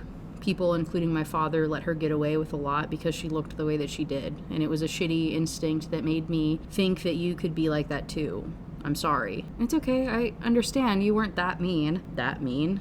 That's not what I meant. You weren't mean. I thought you didn't like me, but I promise, I'm not that bad of a person, and I don't like hurting most people's feelings. I still think about the time when I was in 3rd grade and hid my Halloween candy instead of sharing it with Clara when she came to my house. The softest little snort went through his nose. Mental illness is hard, with a parent especially, I think. My mom battled depression when I was growing up, and it was hard for me too. It still is, I guess. She was really good at hiding it, but when it got to be too much, she would pretty much be catatonic. I thought I could fix it, but that's not the way it works, Stuff like that sticks with you. I wondered what had happened. With her, I mean. Your mom? Just a little more silence and kind of awkwardness and him feeling bad, and she says, thank you for apologizing. and then he says, thanks for handling my dad the way that you did. I appreciate that as well. And she's like, oh, he did hear me. He did hear what I said to him. It's not even a big deal. It's only the truth. It is a big deal. He called to ask if he could visit again, and I know what he's like. Thank you. I'm glad he took it to heart, and seriously, it's nothing. You should have met my ex's mom. I've got a lot of experience. And then he says, thanks for how much you do for Amos, and it's very much this, it's just been 300 pages of kind of this not talking to each other at all, and then this very heartfelt night where we're all just laying it on the table and talking about trauma and just, I don't know, this lovey-dovey back and forth apologizing and thank yous that is such an adult communication. I think I have been so traumatized by abusive men in books and by like miscommunication tropes and like a lack of actual relationship building and conversation that I'm over here giddy as shit that these people are like genuinely talking things out. It makes my heart so full. Like, they even go on to talk about, she's like, oh, hey, not to be like super personal or anything, but you know, did you ever plan on getting married? Like, you chose really early to have a kid. Like, you were 26 when you did the whole having Amos thing with your family friends. Like, did you not plan on getting married or having kids? He's like, I was just obsessed with the Navy and obsessed with work. Like, I just didn't think that there would be any other way that I ever would. He says, what about you? Like, did you want kids? She's like, yeah, that's actually kind of why we ended up getting our divorce. Like, it was a deal breaker. And she's thinking to herself, since my mom, all I had ever wanted was stability, to be loved. To love. I needed an outlet, and unlike him, at least in one way, I'd looked in the wrong place, held on for the wrong reasons. There were some things in life that you had to prove to yourself. I had come here for that exact reason. I got it. He's like, why'd you break up? Or why'd you divorce? She ends this like explanation to it saying his job was his number 1 through 10 on the list of priorities in his life, and I was going to be number 11 forever, when I would have been happy being 3 or 4. I'd prefer number 2, but I could settle. And it was a bunch of other stuff that compounded over the years. His mom was the Antichrist, and he was a mama's boy. She hated me with a passion unless I could do something for him, and we just ended up growing into totally different people who wanted totally different things. Now that I think about it, I guess it really isn't all that complicated. I guess I just wanted someone to be my best friend, someone good and honest who doesn't make me second guess being important. And he would never give up his job or even try to compromise. I guess I am a little clingy. And Rhodes is laughing to himself, and he says he sounds like a fucking moron. She makes a joke, and she's like, yeah, you know, like, hopefully somebody sticks around one of these times. And he says, nobody in their right mind would let you walk away from them. Not once, in no way, and hell twice, Angel. Oh my God. And then they watch the movie together. And then in chapter 21, this stupid bitch decides to go on a hike alone, which I hate, again, so much. We're back to the whole fact, that's how your mom died. Why would you even do this? But she does. She goes out there, and it's taking forever. The weather is really bad. It's pouring rain. It's just, like, not going well at all. She's, like, hours behind schedule.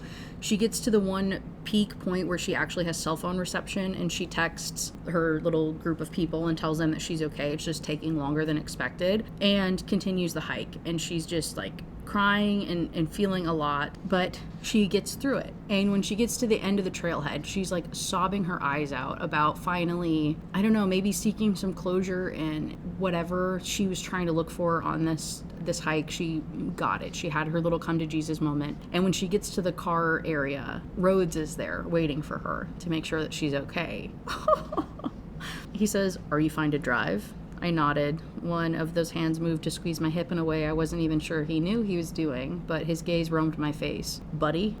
I want you to know Amos is probably going to want to kill you." That was probably the only thing that could have made me laugh then, and I did. And then I told him the absolute truth. That's okay, I'm kind of looking forward to it. In chapter 22, it's a couple of days later, they're having dinner. Rhodes steps out for a conversation, like a phone call that he gets. He comes back in and he says, hey, there's an emergency. One of the wardens on the other side of the state got into an accident. I have to go up there. They said it'll be for 2 weeks to take care of things, but these trips are usually a lot longer than that. Like, can you keep an eye out on Amos, please? She says, yeah, of course. Like, go do your job. Go do whatever you need to do. Like, I'll take care of him. And so then in chapter 23, Rhodes didn't call or text me, and I knew he had my number. I thought that everything that had happened with us before had been some kind of turning point. I was sure it was, but maybe he was extra busy, and I tried not to wallow in worrying about things that I couldn't control. After a couple of weeks, he does finally get home, and she says, I kind of missed you. I hadn't seen that coming. Was it the truth? Yes, but I was still surprised by how sensitive saying the words out loud made me feel. But then the sensation only lasted for about a second, because he hadn't seen that coming either. From the slow way his eyebrows rose in sheer surprise, even as his facial features simultaneously softened. And he said quietly, looking right at me in a way that felt like pleased shock, I've kind of missed you too. In chapter 24, I wasn't sure exactly what was going on. It felt different than friendship somehow, but I could see it in the way that he had accepted my hug that first day. He'd gotten home and squeezed me back tightly. It was in the way that he would touch my shoulders and my hand randomly, but mostly it was in the way that he talked to me, in the weight of that purple-gray gaze. I ate up every single word out of his mouth after dinner, and we sat around the table, and he told me a lot of things. She's going to work, right? She's having these thoughts as she's at work, and there's a snowstorm that's about to come in, and Rhodes comes in, and he says, "Hey, sweetheart," in front of all these people. The whole store goes utterly silent because everybody clocked it, and everybody's like, "Rhodes, our little antisocial grumpy guy just called her sweetheart? Oh my God, like, so much is happening right now." And he says that he came to follow her home because he's going to give her, because of the snowstorm and stuff, and he's wanting to make sure she gets home safe. That's pretty hot.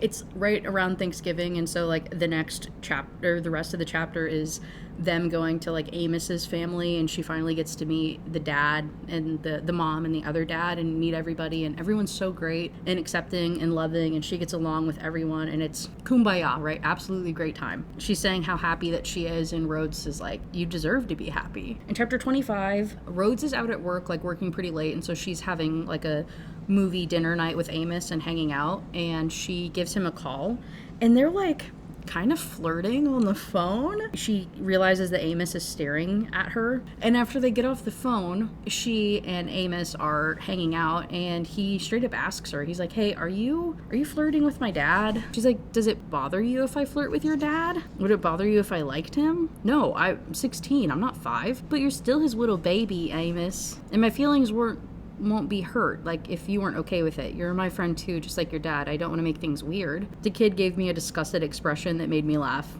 "I don't care. We already talked about it anyway." "You did?" "Don't tell him I told you, but you make him smile a lot. You look, like that and whatever. I don't care if you like him, and I don't care if he likes you. I want him, to be happy. I don't want him to regret being here." He said it in a way that told me he meant it, but it still felt kind of loaded, like he was giving me his blessing to follow what my heart was asking for. Not that I even really knew what that was. When she tries to go back to her apartment that night, the electricity's not working. Like, one of the breakers got fucked up. I don't know anything about electricity, shut up. But it's basically winter, right? We're in November, we're post-Thanksgiving, it's freezing cold out. She has no electricity in the apartment, and when Rhodes comes home, she feels kind of awkward, and she's like, "Oh, like, I'll go back to the apartment. Like, thanks for keeping me warm over here. Like, I'll go bundle up and stay over there." He says, "No, you're not. You're staying here. You're not going to stay in an icebox." She says, "I can sleep down here," I whispered, not alarmed, but something. "You want to sleep down here with the bat?" I stopped walking. His laugh was so soft, I didn't know whether that surprised me or the fact that he was getting me to go upstairs with him. I don't think so. My bed's big enough for the both of us. Or I can take the floor. My feet moved, but the rest of me didn't. Did he just say his bed was big enough for the both of us, and there was a bat in here, or that he could take the floor in his own room? Whoa, pal," I whispered. "I don't even know your middle name." His hand tensed in mine, and he glanced over his shoulder. "John." He wasn't trying to get me to go up there to have sex with him, was he? I didn't think so, as in I really didn't think so, but not that I would mind having sex with you eventually. Rhodes made this terrible choking sound in his throat. "But I barely learned your middle name, and I don't know what you wanted to be when you were growing up, and this is going really, really fast if you want to do more than just sleep in the same bed together." I rambled out in a rush, so I had no clue what the hell I was even trying to say. Apparently, he barely understood it too, because he made another choking sound, not as aggressive, and just looked at me for a long second. Sometimes I think I know exactly what you're gonna say, and then the exact opposite comes out of your mouth. He whispered back, "No sex, buddy, just sleep. I'm too tired, and I do know your middle name, but I'm not big on rushing things." Valerie is her middle name. "But I wanted to be a biologist. It took me a long time, but I got my degree in it. I'm using it better now than I'd ever dreamed of back then. What did you want to be?" She says, "A doctor," but I couldn't even get through dissecting a frog in high school without throwing up.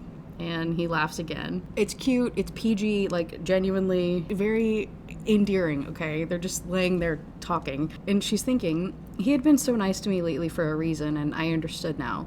Maybe he'd been distant because of his mom. Maybe he'd finally just decided that I was decent. I had no clue what drove him to this point of leading me into his room, yet it didn't matter. And eventually, laying there kind of staring at the ceiling, she's like, "Hey, why didn't you text or call me when you were gone? Like, I thought there was something going on between us, and then I didn't hear from you, and now I'm in your bed and I'm really confused what's going on, if it means anything. He didn't say a word. I cleared my throat, figuring I might as well keep going. I thought, like, maybe you liked me, as in liked me. It's okay if you don't, if you changed your mind, or if you're just being nice to me because you're a good man, but I'd like to know if that's the case. I'd still like to be your friend anyway. I just kind of felt like sometimes we were dating, you know, like minus the physical stuff. I'm fucking this up, aren't I? I heard him suck in a breath before saying very seriously, we're not dating. I wanted the floor to eat me up. I wanted to get up and walk out, or at least sleep in the living room and take my chances with the bat. I'm too old to be anybody's boyfriend. Okay, hold on. let me gather myself. Okay, all right. We're gonna break really quick. Right before Christmas, I was reading a bunch of like really shitty Christmas books, and one of them, I'll like link it in the little thingy, is so fucking funny. It's by Tessa Bailey, and it's this like big farmer dude who's trying to buy some pants at a thrift store. I'm not shitting you, and he can never find anything his size. The thrift store employee makes him pants, and for his too big body. They end up like talking, whatever, flirting, and she's like, yeah, I'm just looking for friends with benefits. He's like, I'm not anybody's friends with benefits. She's like, okay, fine, like we can do physical stuff, like whatever, like what do you want to call it? And he says, I call it fucking my woman. And it was so unnecessarily like aggressive and out there. It was such a strange book. It's so funny.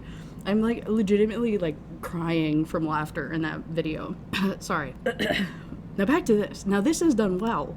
That book, done horribly. This book, it's the same sentiment, it's the same idea, and it's not making me cringe, it's just making me blush.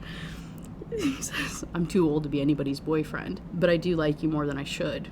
More than you might feel comfortable with. He didn't move, and neither did I. My heart felt like it was going to jump out of my chest at his implications. Even my skin prickled. I wanted to call you, but I was trying to give you room. Well, why? Because I've been watching you grow for months. I don't want to be something you grow around. You were with somebody who gave you too much shade before, right? I'd rather us take our time than me stunt where you're going, who you're becoming. I know how I want you to feel, but I'm not rushing you. I know how I feel, and I haven't changed my mind about anything, especially not you. I only want you to be sure of what you want. Don't mistake me giving you space as me not being interested. It's not every woman that I let into my bed, much less into my life, and even more into Amos's life. Before you had been nobody. So just because I don't know what your mouth tastes like yet, doesn't mean that I haven't thought about it. Doesn't mean that I'm not going to. But Amos's mom, her name is Sophie, Amos's mom, would tell you that I've got a big, fragile heart, and I think I do. So I need you to know what you want for my sake too, buddy. Does that make it clear? Oh my god. She just says, okay. She has no other words to say for that one. Just like, same. Quite a bit of silence between it, and she's thinking like, okay, like we're on the same page. That's really reassuring. Actually, this is just kind of like some awkward, funny tension, but like it'll be fine. Everything's good. And she says, to break the tension, she says, well, if you want to sleep naked, I'm okay with it. The burst of his laughter surprised the shit out of me, and I couldn't help but laugh too. This was so right. There was no reason to rush anything. Says no thanks. Okay, if you change your mind, you go for it. My body is too tired, but my eyeballs aren't. He laughed some more. This sounds slow and subtle and raspy. If I could have bottled it up, I would have, because all I could do when I heard it was smile. And then they go to sleep, and it stays PG. They literally just, they go to sleep and have a tiny bit more pillow talk and then just pass out. In chapter 26, it's the next morning. She wakes up and she's thinking, you know, I was pretty sure I was in love with him, and I was pretty sure he might be a little in love with me too. I opened the door as quietly as possible and snuck out of the room, closing it behind me with the softest click. Creeping down the stairs, I stopped right at the bottom. She gets a phone call from like a local number, and so she answers it. Turns out it's Mrs. Jones, her ex-mother-in-law, saying, hey, I am in town. You need to talk to me. Oh shit. Okay. And she's like, how in the hell did you get this number? Mrs. Jones is like, I don't care. I'm here. I'm in town. You have to come talk to me. She says, I don't give a shit about what you want. I don't care that you're in town. I'm not meeting you. Dude, lose my number. Why are you even, like, what is even happening right now? She says, please, like, I need to talk to you. We have to get this figured out.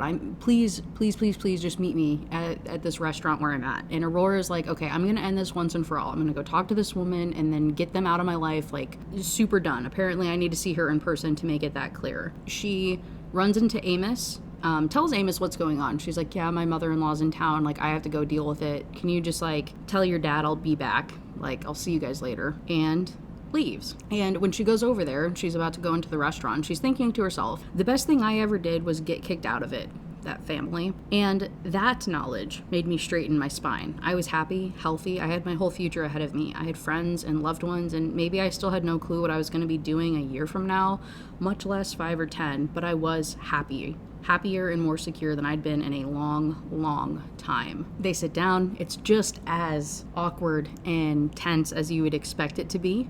She's trying to be the bigger person. She says, how are you? Well, I would be doing better if I was home, Aurora, the older woman bitched. I let it go in one ear and out the other. Maybe I just have coffee, actually, and go back to Rhodes's and eat breakfast with them. This honestly wouldn't last too long by the way that it was looking. Back and forth, arguing, talking about private investigators, how they haven't been able to get a hold of her, and he's tried so often and reached out to all of her friends and Yuki's sibling and like all this crap, and just how much that they miss her and need her back. And Aurora, in response to all of this, getting fed up, she says, that's why you're here, isn't it? Because he regrets ending our relationship? More like he regrets letting you talk him into it, right? Is he mad at you now? Are you here trying to clean up his mess because he blames you for this happening instead of being an adult and taking responsibility for his actions? I bet that's exactly what this is. That should tell you everything, though. Why your spoiled kid won't get what he suddenly decided he wants again. Why I will never, ever go back. You all shunned me, embarrassed me, you turned people against me, and that's on them too. But it's on you two for putting them in that position in the first place. And at this point, I don't wish bad things on either of you, but if you're looking for a blood transfusion or an organ donor, don't bother looking in my direction. I've moved on. I'm happy, and I'm not letting you or Caden or any of your lackeys take that away from me. Please don't bother me anymore. And I'm only saying please to be polite because I really want to tell you to please leave me the fuck alone. You always saw me as some sort of worthless crap that should kiss your son's feet, but you forget what his career was like before I came around, before I gave him all of my best songs, before he took advantage of how much I loved him, and I will never go back. There isn't enough money in the world that you could pay me to do so. I stood up and kept on going, just as she opened her mouth to tell me I was a useless bitch like she once had before when she'd been drunk after an award show that I hadn't been allowed to go to. I wish that I could tell you that I hope you'll find peace and happiness in your lives, but I'm not that good of a person. What I hope for is that you'll leave me alone. That's what I hope. Those 10 million that you transferred into my account were enough to get me to shut up, and I'm gonna take advantage of them. I'm gonna put my kids through college with them, kids I'm going to have with someone that isn't your son and will never be your son. You don't have to worry about me running after Caden, begging for scraps, ma'am. Find someone else who doesn't mind being in 11th place, because it sure as hell isn't going to be me. Oh my god. And then she leans forward and she says, dude, fucking pop off, sis. I'm so happy with this. Leans forward. She says, if any of you contact me, and I mean any of you, I will tell everyone about the lie that we were all a part of. I know people, and you know that. After that, I'll spend every dollar of those millions you sent me taking you to court, Mrs. Jones. Every single penny. I've got nothing better to do. I would rather spend it on people that make me happy, but I won't lose sleep using it on other things. So I want you to think long and hard about what knowing where I live, knowing what my phone number is, if your little baby ever decides he wants to get in contact with me ever again. God damn. And she walks out of there, drives straight home. When she pulls up, Rhodes steps out of the house to greet her. She comes straight up. He asks how she's doing, and she says, I'm great. And then I pressed my lips against Rhodes's. And on page 464, 80% of the way through the book, we get our first smooch. We get a good smooch. I feel like I'm watching one of those old-time Renaissance type movies, and you're like, they finally touched hands. And here I was worried that you were coming back to tell me you were moving out. They keep kissing a little bit more, and he pulls away and he says, whenever you're ready, you'll tell me. I nodded, and that was when I whispered, I don't kiss just anybody. And the way he said good was probably going to be etched into my soul for the rest of time. Aura! A yell came from the house, surprising both of us. It's Amos. He comes up to her, gives her a hug, and asks if she's okay, confirming exactly why I'd come here, because it was a place where a 16-year-old and a 42-year-old who I'd known for only about 6 months, worried about me more than people that I had known for over a decade. It is so cute. Yeah, I was right where I wanted to be, where I was happy. Thank you, Mom. Bro, do you see the, like, instant tears? Thank you, Mom. Bitch, my makeup looks so good right now. Don't fuck with me right now. I'm over here fangirling over a smooch. We're getting closer to closer into Christmas, and we're getting, deeper and deeper into winter, and the weather is getting worse, and the snow, and Rhodes has said that that's actually like the busiest time of year for him. He's responding to all these different emergencies all the time, and they really only end up spending like 1 or 2 nights a week together, and he gets home really late and he's exhausted, and she's okay with it. Like, she's having a good time. They watch movies and play games with Amos whenever they are home. Like, they play Scrabble and stuff. And it's, again, this very domestic, time passing. That there's stuff happening behind the scenes as the story slowly progresses that just feels believable. The other thing is when she's at work one day, Clara talks about how, I forgot to tell you, some charity, I think, paid off my dad's medical bills. And she says, that's so cool. So, isn't that a miracle? She asked, sounding just a little funny. Wow, that is a miracle, Clara, I answered her, trying to keep my voice even and steady. Normal. Totally normal. Even my face was blank and innocent. I thought so too, she said, peeking at me again. I wish I could thank them. I settled for nodding. But maybe they don't need any gratitude, No? She agreed. Maybe not. But it still really means a lot to me, to us. I nodded again, averting my eyes until she wrapped me in a hug and wished me a safe trip and a Merry Christmas. We exchanged presents yesterday. I had gotten Mr. Nez and Jackie a gift too. So she's gonna fly out. I think it's like Christmas morning. She's planning on flying out to Florida to go and visit her aunt and uncle and go and have Christmas with them. But there's a really, really bad snowstorm that's supposed to come in. Bad enough that Rhodes is like, hey, just stay the night at the house and I'll drive you to the airport in the morning, like if your flight doesn't get canceled. It's really just a reason to have her sleep over again, but that's okay. It's very, very sweet. So she says, okay, fine. And she starts packing. And he is at her little apartment thing having this conversation with her and just watching her as she's packing for her trip and packing to stay the night over with him. He calls her Buddy yet again. And finally, she asks, can I ask you something? Why do you call me Buddy? His eyebrows crept up his forehead at the same time his mouth stretched into an even more rare supermoon of a smile. You don't know? Am I supposed to? I thought you would. No idea. I used to think you called me Angel because you thought that was my name, but now I know you just... whatever. He says I call you Buddy, like Buddy the elf? Why do you look surprised? You've got the sweetest, kindest heart, Buddy. It wouldn't matter what you looked like. You'd still be my angel. My angel? Was my chin quivering? Was that my heart losing its identity for a new one?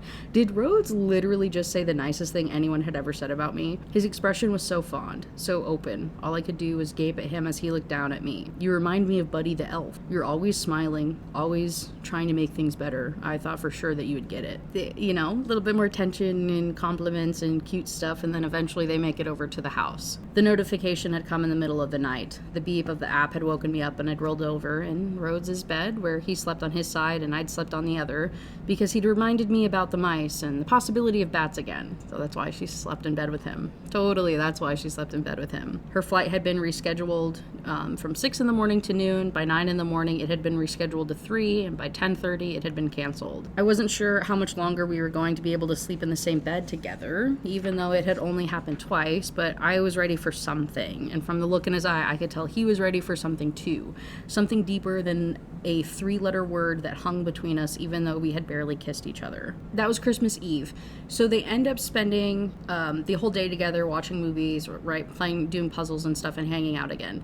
And then at the end of the night, when they're about to go to bed, that's when she has the thought that I just told you about of I don't know how much longer that we can really just be sleeping in the same bed. And she's like, hey, can I give you guys your Christmas presents? Like, my mom, in my mom's culture, we like open presents on Christmas Eve. So she grabbed some stuff that she snuck over and she's been hiding at the house for a little while. One of which is a incredibly nice amp for Amos to have, like for his guitar playing. And then Rhodes got him the guitar that he dreamed of and had always wanted and stuff that he'll give him tomorrow. Anyway, he's got the amp. It's very emotional. It's very cute. He's so excited. Amos then goes and runs up to his room and comes back down with a gift bag. It's a happy birthday gift bag. And he says, here, I got this for you. And she is so flattered. She's like, I don't know if maybe he just went up into his room and threw something randomly into this bag. But when she pulls out the thing, it is a yellow notebook with like the letter A in the front of it. And he got her it so she could write music again and she could write lyrics in. And she just starts crying. I would too. She asks if she can give him a hug. She does. He kisses her cheek. It's very, very, it's just, again, it's so cute. I love building the relationship with the son as well. He's not just some like side character thing so that this could be like a single dad trope. This is like a very genuine building a relationship with both the dad and the son, like as individuals. And it's just done very, very well in my opinion. So Amos goes to bed. And then Rhodes drags her back up to his room and he says, hey, I got you some stuff too. You really didn't have to get me anything.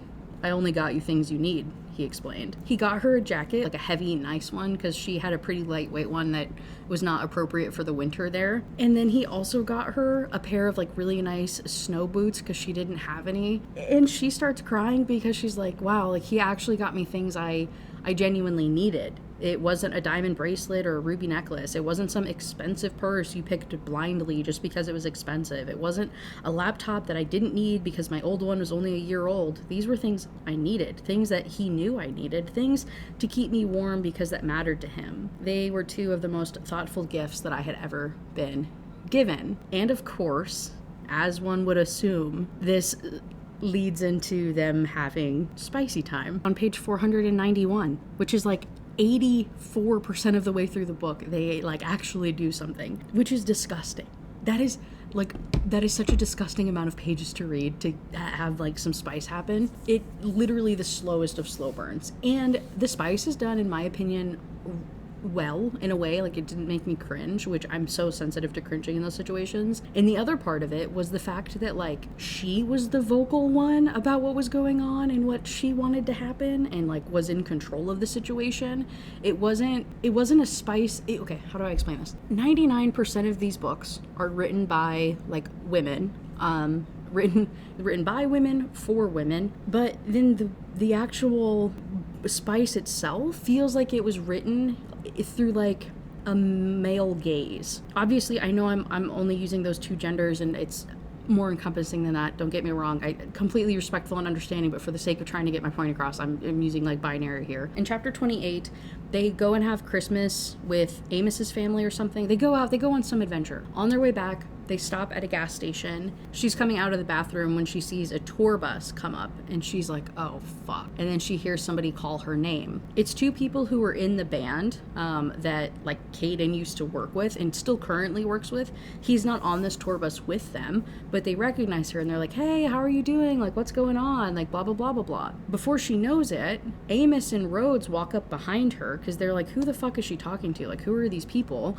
Why are they harassing her? And she's like getting kind of loud with them and telling them to leave her alone, and she's trying to like leave the situation. They end up saying Camden's name, okay? They're like, hey, we're so sorry, like, you know how his mom is. Like, Amos realizes in that moment who her ex-husband was, that she was married to Caden fucking Jones, the country singer, and he feels so betrayed. So does Rhodes. And I don't get it. This was such like a weird point of contention in the book that I felt like was so unnecessarily stupid. This is the other reason this lost a star. Honest to God, obviously for the amount of pages, I couldn't give this in good conscience a 5-star. And then also this whole thing we're about to get into pissed me the fuck off. They all get into the car.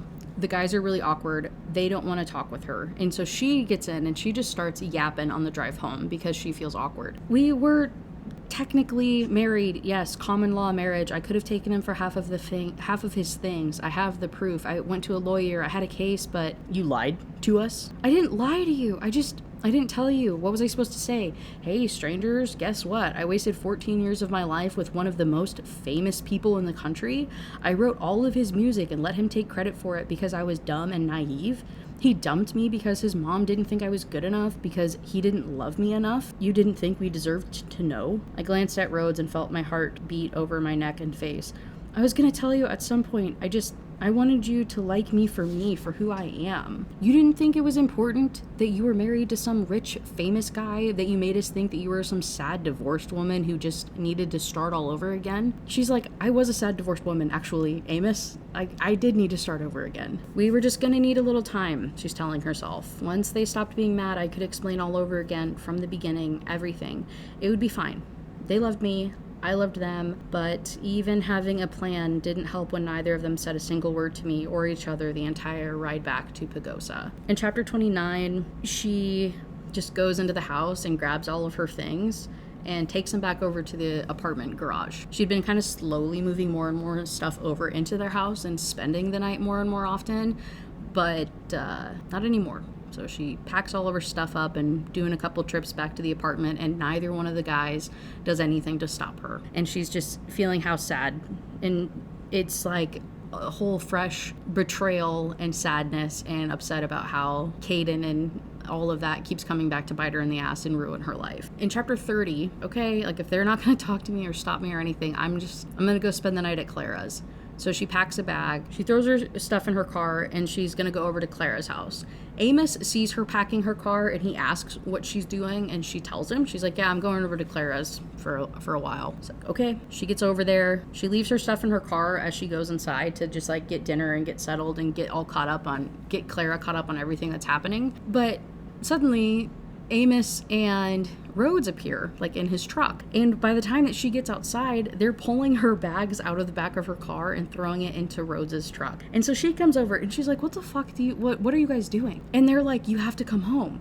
She says, I was gonna come home. I'm just staying the night here, or staying a couple nights here or whatever. And Amos is like, we thought you were lying. Like, we're just a little mad, Aura. You can't leave. You can't just, I don't want you to go. They really thought I was gonna leave them forever? I'd only grabbed my little duffel bag. And it was then that I noticed what Rhodes had tucked under his arm. Something bright orange. My jacket. He had my jacket with him. You can't run away when we get into an argument. Run away? I choked in surprise. And honestly, more than likely astonishment. I should have talked to you last night, but Rhodes's jaw worked and I could see his throat bobbing from where he stood, legs planted wide. I'll work on that from now on. I'll talk to you even though I'm mad, but you don't get to leave. You don't get to walk away. Okay, I'm sorry. Not a man acknowledging that he fucked up and saying he won't do it again. Oh my god, okay. She's like, I'm not leaving. He says, you're not. He said, no, you're not. He agreed. And I swore my whole life shifted. She's like, I didn't think you cared. Like, you didn't text me back. I guess she had texted him about where she was going as well, or she had tried to talk to him or something, and he just never acknowledged it. And he says, same thing. He said, I was mad, like I said, but next time I'll make sure I text you back regardless. Amos apologizes again. He's like, sorry for not talking to you and sorry for being mad at you. She says, I know you're sorry, Amos, and thank you for apologizing, but I'm sorry I didn't tell you both. I didn't want you to feel weird around me. I wanted you to be my friend for me, and I didn't want either of you to be disappointed that I can't write anymore. I haven't been able to in a really long time, and I don't know what's wrong with me, but I don't mind it, actually, and I guess I was scared that if you find out and only want me around for that, and I can't do it anymore. I can only help now for the most part. Nothing comes to me randomly on its own like before, and it ran out after I helped Yuki. All I have left are the few notebooks, but Caden took all the best stuff. That's the only reason why he and his family kept me around for so long, because I could help them, and I couldn't bear to go through all that again. All those songs, they were about my mom. And then Rhodes is like, you're mine just as much as Amos is. Just as much as anybody will ever be. You're part of us. I told you before, didn't I? I don't know how anybody would let you walk away, and it isn't gonna be me. Not today, not tomorrow, not ever. Are we clear? Oh shit. She goes back to Clara and she's like, oh my god, I'm sorry, I have to go though, like I can't have dinner with you. And Clara says, I've had something special like this before. Go home, trust me. We'll have a sleepover another day. That out there matters more. I'll see you tomorrow. So then they get back home. Rhodes goes inside for something or goes upstairs, and it's just Amos and Aurora sitting together. And Amos says he's not good with words, you know. His mom used to hit him and do other stuff and say mean stuff, and I've never seen Grandpa hug him. I know he loves me. He doesn't say it a lot, like ever. Not like my dad, Billy, but Dad Billy told me a long time ago that even if he doesn't say it, he shows it doing other stuff. So, you know, it's like he's learning now how to say it. I want you to know so that you don't think he doesn't love you. I'm sorry. Excuse me? Okay. Okay. I love emotionally mature 16-year-old boys, turns out. That's the most precious thing I've ever heard. She goes on to have, like, further conversation with Rhodes about her relationship and about it ending, and I don't want to talk about him, Rhodes, because he's the past and not my future in any way anymore, but I'll tell you whatever you want to know. It's cute, it's wholesome, we're learning a lot about each other. A lot of build-up. In chapter 31, it's a couple of weeks later, he comes home from work, and there is something really, really wrong. He tells Amos to leave the room. She's like, no, like, I want Amos to stay here. Like, I don't know what's happening. Like, you're not going to break my heart, are you? He says, for what it matters, I don't want to. Oh, shit. A while ago, pretty early on in the book, he had been out on a work trip. It was the phone call where she was, like, kind of flirting with him a little bit. He was telling her about his day. And one of the things he mentioned in passing was that they had found remains on one of the trails. And so it was like this huge, like, headache to deal with when you do that. So in this chapter, he says, hey, they confirmed that they found the remains of your mother. Holy fuck, right? Some people come out of trauma with thick scar tissue. They could handle anything. They had been through the worst and could take any kind of hit because they knew that they could survive. On the other hand, there were people like me who survived but with thinner skin than before. Some of us ended up wrapped in an organ even more delicate than tissue paper, with bodies and spirits buoyed only by our will to keep going, and coping mechanisms, and therapy. The coroner's office is going to be calling you soon, but I hoped you'd rather hear it from me first, he said, carefully, calmly, still holding my hands. I'd been so distracted that I hadn't noticed. My mom, who had loved me with her whole heart, who hadn't been perfect but had always made it known that being perfect was overrated. The woman who had taught me that joy came in all different shapes and sizes and forms. The same person who had battled a silent illness as best as she could for longer than I would have ever known. They'd found her after all these years, after everything. And she just breaks down and cries. And cries and cries and cries. And all Rhodes says is, what do you need from me? Which again, hey, might be one of the hottest fucking things you could say to somebody. But also, what a good way to support somebody in grief, right? She is so impressed with how this book is done. She spends like weeks dealing with the trauma of like her mom actually being gone, this part of her life actually being closed, where she is like at this like almost catatonic state for like a week of not being able to really get up off the couch, and they have to kind of like, Rhodes is helping her shower and take care of herself and doing all this stuff, and Amos is being as supportive as a 16-year-old boy can be, which includes just sitting with her like in the same room as her. But eventually it gets to a point where he's like, hey, like, you do need to get out, like, you need to get some fresh air, just come with me. And she's just like earlier in the book, and she's like, I don't think I would be very good company today. And he says, it's fine, you don't need to talk, you just need to come with me. Okay, I love a through line, I love a callback. So he drives them out to this like trail thing. It's a little snowy, so he has this tarp he lays out, and then they sit on it, and you know, she's getting her fresh air. And eventually she ends up talking, right? The first time that she's really opened up about her feelings and about everything that's going on, she just starts like word vomiting all of it out of her. Eventually she says, I'm so angry, Rhodes, at everything, at the world, at God, at myself, and sometimes even at her. Why did she have to go on that stupid fucking hike in the first place? Like, why couldn't she have done the trail that she planned on taking? Why hadn't she just waited for me to go with her? You know, I hate being mad and I hate being sad, but I can't help it. I don't get it. I feel so confused. But at the same time, I'm so glad she was found, but I miss her, and I feel so guilty again. Guilty about stuff I've worked out and things I know I shouldn't feel bad about. That none of what happened was my fault, but it hurts still, and it's always going to hurt. I know that. It's supposed to, because you don't love someone and lose them and keep going on the rest of your life complete. I wonder too, like, did she know? Did she know that I loved her? Does she know how much I miss her? How much I still wish that she was around? Does she know that I turned out okay for the most part? That I had people who loved me and took care of me? Or did she worry about what was going to happen? I hope she knows everything ended up okay, because I can't bear to think that she worried. Oh my God. So then she starts to cry and like has to stop talking. Rhodes eventually, like, he cradles her, you know, pulls her, tilts her little chin up to look at him, and he says, I don't know about some of that, but if you were anything like the way you are now when you were younger, she had to have known how you felt about her. I'm sure it had to have lit up her whole world to be loved by you.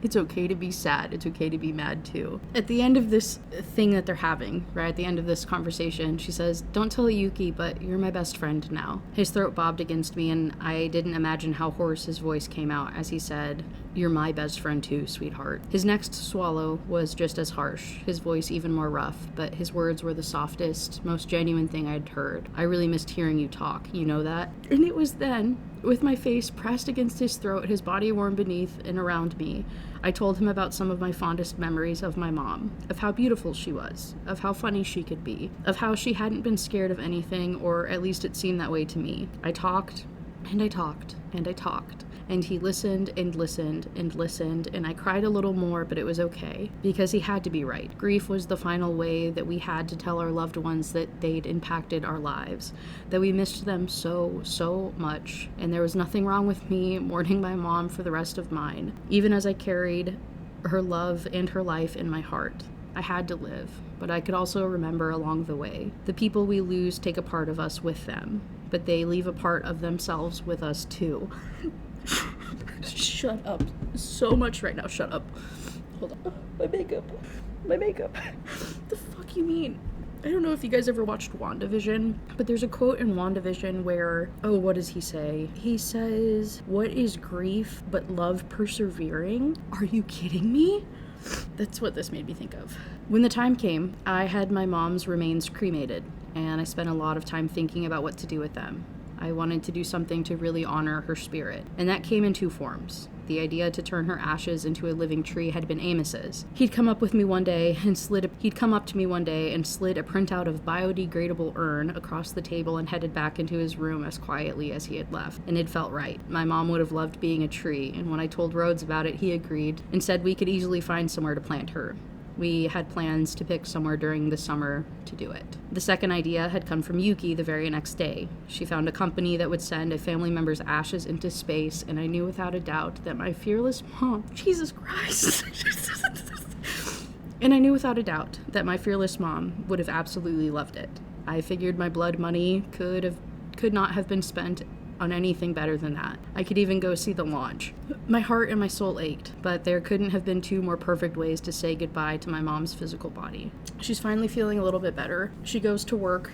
It's the first time she's been there in a couple of weeks, like I said, and Clara leaves a little bit early. You know, she says she has to go do stuff, and Aurora's just thinking how grateful she is that Clara was willing to take her back, and she feels so guilty for making her watch the store alone. She doesn't even think anything of it. But when she gets home that night, there's a whole bunch of cars in the driveway. There's like cars everywhere. And she doesn't really know what's going on. She recognizes a couple of them, but she's just like kind of confused. And eventually, Amos, drags her into the house. And in Rhodes's living room, in his house, were my aunt and uncle, all of my cousins, their wives, and a couple of their kids.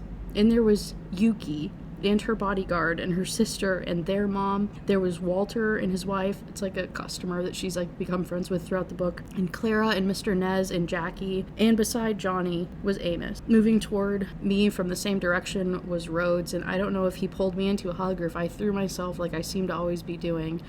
But there we were a second later.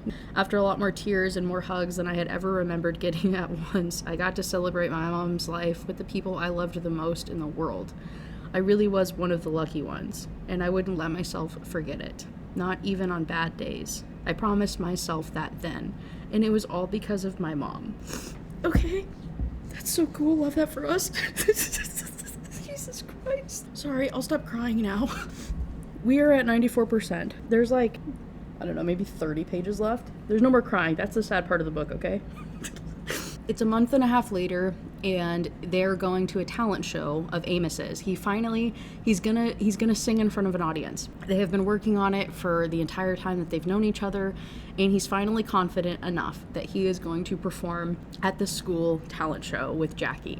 Rhodes and Aurora get into the car, and they drive into town to go to the school. And Rhodes is a little tense. He's a little weird. He's a little standoffish. Eventually says, hey, I think we're being followed. Like, I think that black SUV back there is following us. And so when they get to the school, yes, it was following them. And yes, if you guessed it is actually her ex, Caden, you would be correct. Turns out he did not listen to his mom's advice, and row, he yells. Ew. My brain instantly recognized the voice, but it took my body and nervous system a second to catch up, to accept. But I didn't freeze. My heart didn't start pounding. I didn't instantly start sweating or getting nervous. Instead, it was Rhodes who slowed down first. He who, once we were over the curb and onto the sidewalk that ran around the school, came to a stop and slowly turned us around. It was Caden, running with his bodyguard to us. She's noting how exhausted Caden looks, and he just looks kind of crappy and raggedy, and he's just not as put together as he used to be. Turns out, it's been mentioned kind of throughout the book, but his last 2 albums that he has released since they broke up and since she stopped writing for him have been complete flops. Like, he has not been able to have a good career without her. So that's where a lot of this is stemming from also, is like they're realizing they made a mistake and he's about to like fuck up his entire career. So he's over here begging for her back, right? And she describes seeing him and says, I didn't have it in my heart to be bitter or angry or even be a bitch. I just didn't care anymore. Seeing him was like just weird. Deja vu, like, I guess. Like, I'd lived another lifetime and knew I should have felt something for him, but I didn't. And he continues to like grovel at her feet. You know, hey, we can work this out, and I'm so sorry, and like I've missed you so much, and XYZ. He's like, I'm even willing to forgive that you've slept with other people since our breakup. Oh, what? And she's like, hey, go home. She's like, I don't want to talk to you. We're not doing this. Literally go home. He says, please. And it gets to the point eventually where like Rhodes gets involved and he's saying, hey, she told you to leave and she's not going to forget me. If she's going to be forgetting anybody here, it's going to be you. I love her and I will gladly give her all the things that you were too stupid to not give her. You wouldn't even hold her hand in public, right? Or kiss her? He basically taunted him. I'm fine not being the first man she's loved because I know I'm gonna be the last. Damn. And eventually, Caden accepts it, storms away. They live happily ever after. Literally, that's how the book ends. He got told to fuck off, and he did. And Rhodes said he loved her, and they go in and they watch Amos and his movie performance, or in his talent show performance, and it's great. In the epilogue, it is a little while later. She's going to an award show with Yuki. They have continued writing together, and Yuki's about to win a Grammy. Aurora is pregnant with her second daughter. It's incredibly cute. They're also supportive. They go to the award show. It's glitz, it's glam. She's so excited for Yuki, but she's also realized this isn't the life that she wants anymore, and she's happy just being a mom out in Pagosa Springs, and how much her life is like so filled with Rhodes and Amos, and she's just found comfort and in a family and a home, and she's happy. They run into Caden again, and obviously he lost all of his awards and didn't do very good, and he clocks that she's pregnant, and it's this final like fuck you thing, and it's it warms my heart. So the epilogue ends. I was one of the lucky ones. I decided as a flicker of thought brushed through my head there so effortlessly it stole my breath away. I grabbed Rhodes' arm in shock, and he glanced down at me curiously with so much love. It was just one more thing to steal my breath away. And the words came to me again. I found a place where I belong, a place with love that feels like home again. Hey, cute way to end it, but that also means like she got her first idea for like song lyrics. She found her spark again. She's a mom and she's happy and everything's all good. She's in a healthy relationship and the words are coming back. She can continue her passions. That gets me so bad. See, and that's like, I don't care.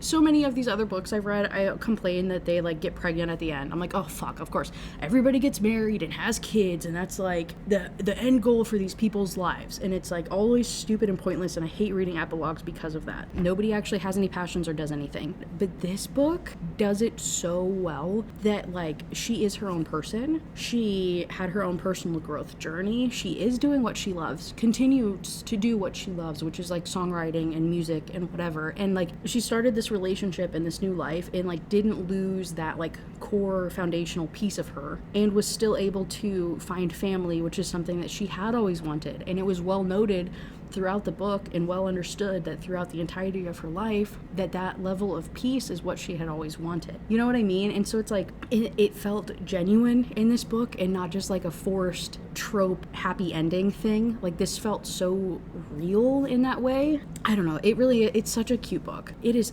ungodly long, but it is so cute. Like I said, I skipped over so much of this. You could still read this and get a lot out of it. Overall, a happy, feel-good story. Even though I cried a lot, I think it was solid. If you can get past the length, man, you'd enjoy it a lot. And if you can't get past the length, I hope I did the book justice and you got something out of this. Anyway, if you're at the end of this, hey, thank you so much for watching. I appreciate you so much. I don't know what book I'm going to be reviewing next, but you can help me decide. If you go into my profile, there is a posts tab. If you click on that, on Fridays or Saturdays, I upload a poll to see what kind of video you guys want next. I'm a mood reader, so really I'll just kind of put up whatever sounds interesting and you guys vote for it. As I'm filming, I think you guys voted for the book The Deviant King by Rena Kent. I'm 32% of the way through it right now, and I fucking hate you guys for choosing that one. I'm not gonna lie. I say that as if I didn't make the poll, but still, that book sucks ass. That's gonna be a fun one to rant about next week. But yeah, go on my profile, go vote for something. Yeah, so just, I don't know. Thank you guys so much for listening and for supporting this channel. This thing is growing very quickly. It's actually kind of alarming, but I'm having a great time. I'm having so much fun, and I appreciate you guys so much. So thank you, and I will catch you in the next one. Bye.